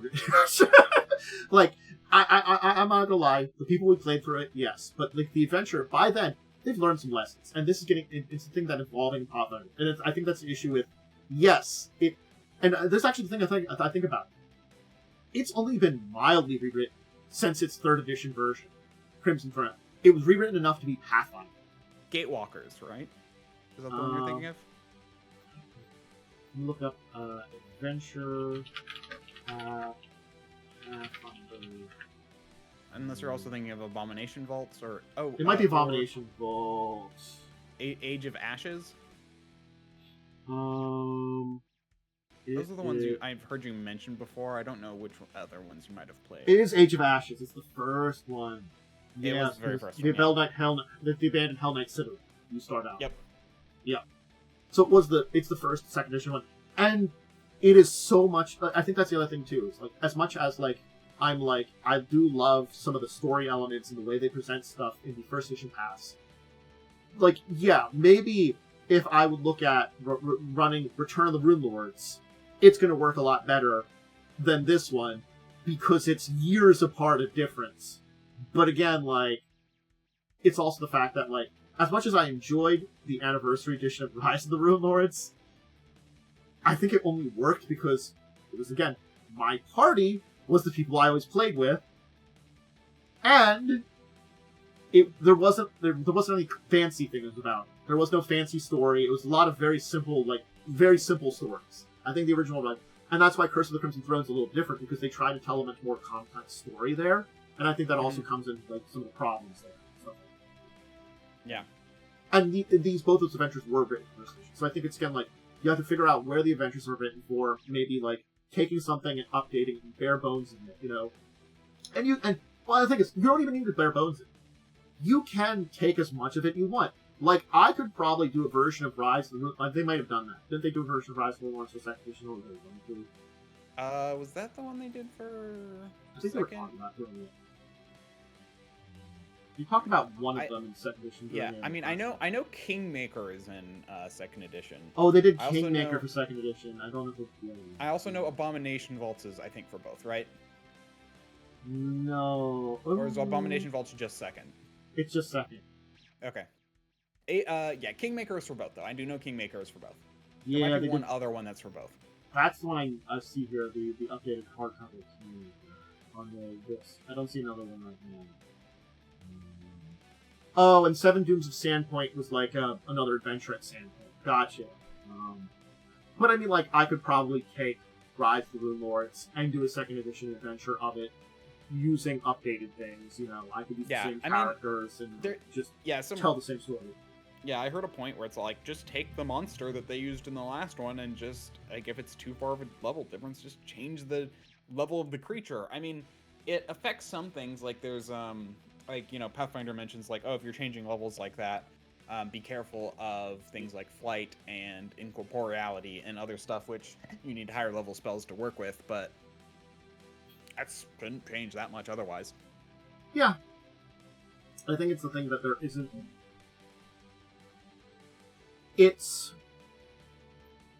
I think getting back to what this topic was supposed to be is, if you want to use some of these in different games, or fix them up in ways, or retell stories, it is very possible. It's sort of like, just because you have that adventure, maybe you are worried that, oh, I have this first edition adventure I got because I got in Humble a couple of years ago, and like, oh, can I use that at all? Yeah, you can. You can use that if you want to play second edition. You could redo some things. There's a lot of stuff you can do with those. You can use concepts, ideas, characters, as I said, locations. Up to you. There are plenty of adventures that I've seen or read about that I think would be really cool to use, and you could just tell something different with it and change it to a way that works for whatever you're going to do, and as much as you want to tell a different story. There are concepts. So, I think it's... You don't have... I think it's like that level of we both kind of agree. You can change or rewrite as much as you want. You just have to figure out how much you want to do in that. Sometimes, you know. Yep. And what direction you want to take. It's your game for the taking. I guess that's a good way to say it. And I say you should at least change some things. You know my opinion on that. I've said it a bunch. I mean, like, I definitely think there's other stuff to upgrade. I do agree on that. I think the most important thing is to tell your things to your players. Yeah. Oh no, yeah. I try figuring out where like older editions would have more hidden things behind stuff. I think there's like, you have to tell enough of the story, and I think like I have been thinking more and more about it, and how like, you know, it's an interesting thing that I do both like the structured bits that we're doing a little bit more, but I think my idea here pertains a little bit more to my skill set that I kind of developed, because I haven't been diving in as much as to my like skills I developed in my years of doing the three games, the Records of Evil, Legacies of Kain, and Children of Wrath. I did a lot of improvisational shit in all three of those games, and your strength is improv. And I think that's the thing too, is like,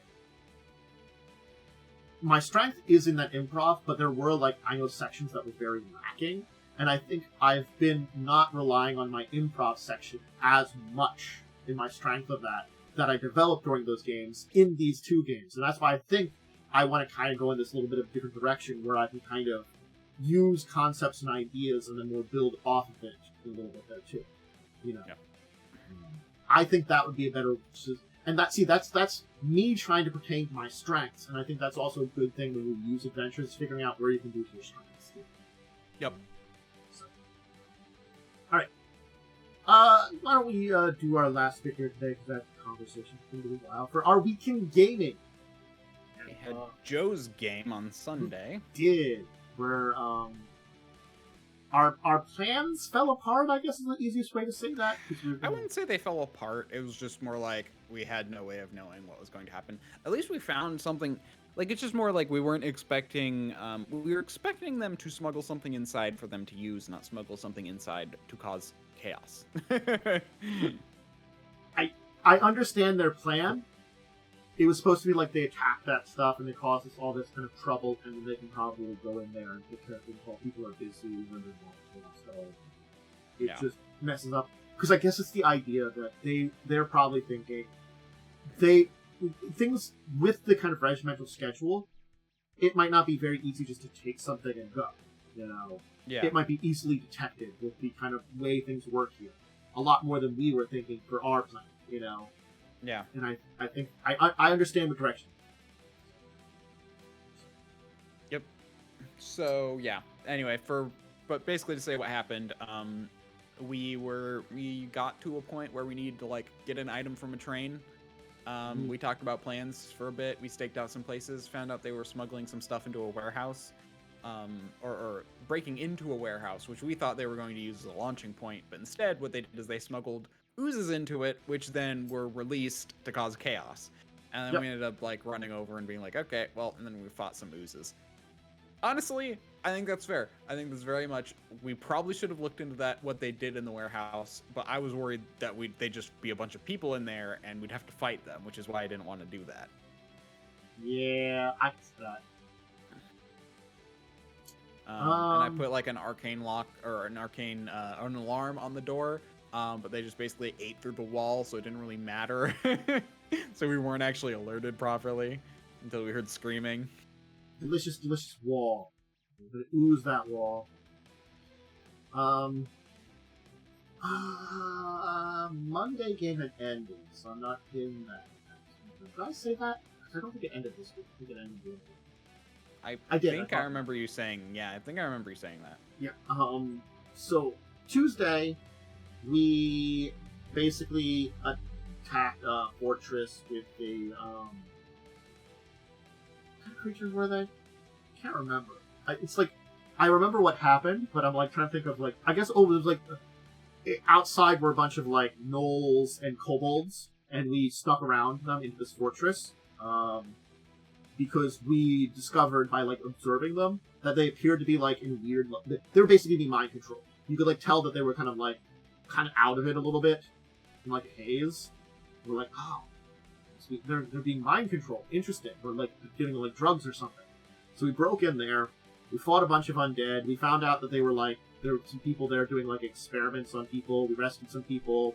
We freed the gnolls and kobolds of mind control. They murdered each other as soon as the thing was done. Some of the gnolls were left alive. We made friends with them, and they left. And then we were taking some rescue people back to the village. So, yay! Well, I guess that made up for the gnolls we murdered in Joe's game too. Yeah, these were just gnolls. Well, the gnolls and kobolds, like, I guess they're okay on this continent. Like, I think kobolds tend to be more just pests than anything. And I think gnolls just keep to themselves in this world that we're in. And so it's sort of like a thing of like, oh, hi, sorry you were kidnapped from where you were living and taken here to be mind slaves by these people. We rescued you. Good luck. But they woke up angry with each other. They're like, hey, who are you? What are you doing here? And probably couldn't communicate with each other. So I assume that's why they fought. Wednesday, we've gotten back into Corvosa. You know, we finished up a couple more personal things, and then we took care of half of the things I had listed to you for doing in the town before you attack a place, really. Well, yeah, so basically we rescued my brother, finished the rescue. We all now have templates to make up for the fact that apparently we're not getting any more loot. It's not like well, the thing is, the only way I can actually give you loot is if you goddamn do another dungeon. Because Palace is statted out as a dungeon, and I don't want to do a dungeon because you don't physically need to. And I look at that and I'm like, why? Yeah, it's not. They literally have dungeon. They have you going like they have stats for you going room to room in the entire palace. And I'm like, I understand it, but this is not something that should really be built in a way that's the main thing you're doing. Yep. Because you alone can't rest. How are you fighting the entire palace on your own? So yes, you won't be doing that. I'll have you have NPCs fight this. Anyway, Yeah. Yeah, so, and then we went and recruited some mercenaries. Twice, technically. Twice? What was the first one? You got the vampire guy has some right, yeah. Avona's father. Yeah. Doing some stuff. And and then as we were, about to go and do another thing, I forget what we were about to go and do, a dragon comes crashing down Yep. And that's where we ended. Yep. It is unusual. Okay, there are things that I don't know. I'll mention it like just at the beginning because it is something that with your people's stuff you can tell. Like one thing, Avona did notice like, hey, it's kind of weird that the dragon landed. Even with someone on a dragon rider shouldn't do that. That's kind of unusual. And the other thing that should be noticeable, all of you, the dragon was patrolling. As soon as you got to a place where you were noticeable, it landed in front of you. Yeah. Yeah, I mean, this person is miffed at us about something. The writer wants to shout at us or something. Mm-hmm. But we're going to take the opportunity to kill the dragon and potentially her. Yeah. So we'll see. Yep. I think what I said is not being read very well by the players. I'm going to say. About the dragon landing? Like, I know it's the dragon's control... Or, she's controlling the dragon, which is why I presume she wants something to happen, rather than the dragon wants something to happen. Yeah. Like, that's why I'm like, she wants to gloat, she wants to yell at us, she wants to focus us down, something. I don't know. That's why I'm assuming she's holding... There would be no good reason to do that and land a dragon. Normal dragons don't do that ever. A dragon rider should know that. Dragon's tactics, unless they're in a cave, is to fly around and just leave a breath weapon or fly by. That's traditional dragon tactics. Yeah. They only land if they need to and are desperate, and there should be no reason. Do they starve it? And it wants to eat or something? You could make a check for that. But again, like, it is... With the kind of check Avona made, which was really good, it should just stand out as something incredibly unusual for him. Okay. Like, I'm just not sure what... I don't think we have enough information to figure out why it would have landed. You probably don't. I will say that, too. But the point of it is to make you, like, pay attention to it. There's something weird going on here more than just a traditional dragon attack. Because if it was a traditional dragon attack, it would just basically... Yeah, yeah. I mean, I get that part, but that's why my assumption is that the person writing it is, one, an unexperienced dragon rider, and two, want something. That's my assumption as a player knowing that. We'll see how it goes, because I guess depending on a lot of factors, we'll see how that battle goes. Make a difference. But yeah, I didn't do any. Oh, I did do something. I played. Last night, a little bit of Ticket to Ride with Joe and his fiance. We did the original Ticket to Ride. Because that late night, Joe was like, hey, do you want to play a little bit with the two of us? And I'm like, sure, why not? And so we popped on Tabletop Simulator, played some Ticket to Ride. I won just because I got to be the most lucky person in the world, because I drew cards twice and got 3 routes with them. That the first route, I had to put 3 trains down. And the second time, for the first 2 that I drew, and the second time I had to put 3 trains down to also score those 3 routes. So, yeah. I finished up 6 routes. So it was like, well, I drew my stuff. I fished my wish. Twice! It's the luck of the game. It was fun, but, I know... get that. I've been playing a lot of Armello, which is basically a video game-based board game. It's funny, because there are certain games which I have just complete misconceptions about until I play them. For example, Warframe I thought was a MOBA until I played it for the first time, and I'm like, no, it's not. Armello I thought was like a story-based RPG, but nope, it's a board game. But I've gotten plenty of wins in that game lately of, I should not have won that, but they were an idiot. That's sometimes wins you the day. To be fair, sometimes I lose from that kind of thing as well, but... Do you have anything to shout out today, Worm? I'm DiamondWyrm. You can find me on twitch.tv/DiamondWyrm or at DiamondWyrm on Twitter. If you want to catch more of me, I will be on my channel tomorrow at 10:30 a.m. PDT, Sunday. I've been trying to figure out, so lately I've been messing around with Pathfinder 2e stuff, but I've kind of taken a slight shift into looking into how Foundry VTT works.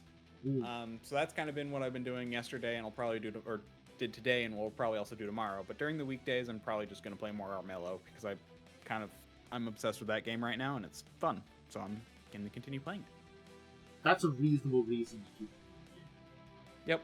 It's fun. Myself, Hands Down Dracovin, I'll be back on Tuesday, as long as everything goes according to schedule. I'll be doing next week.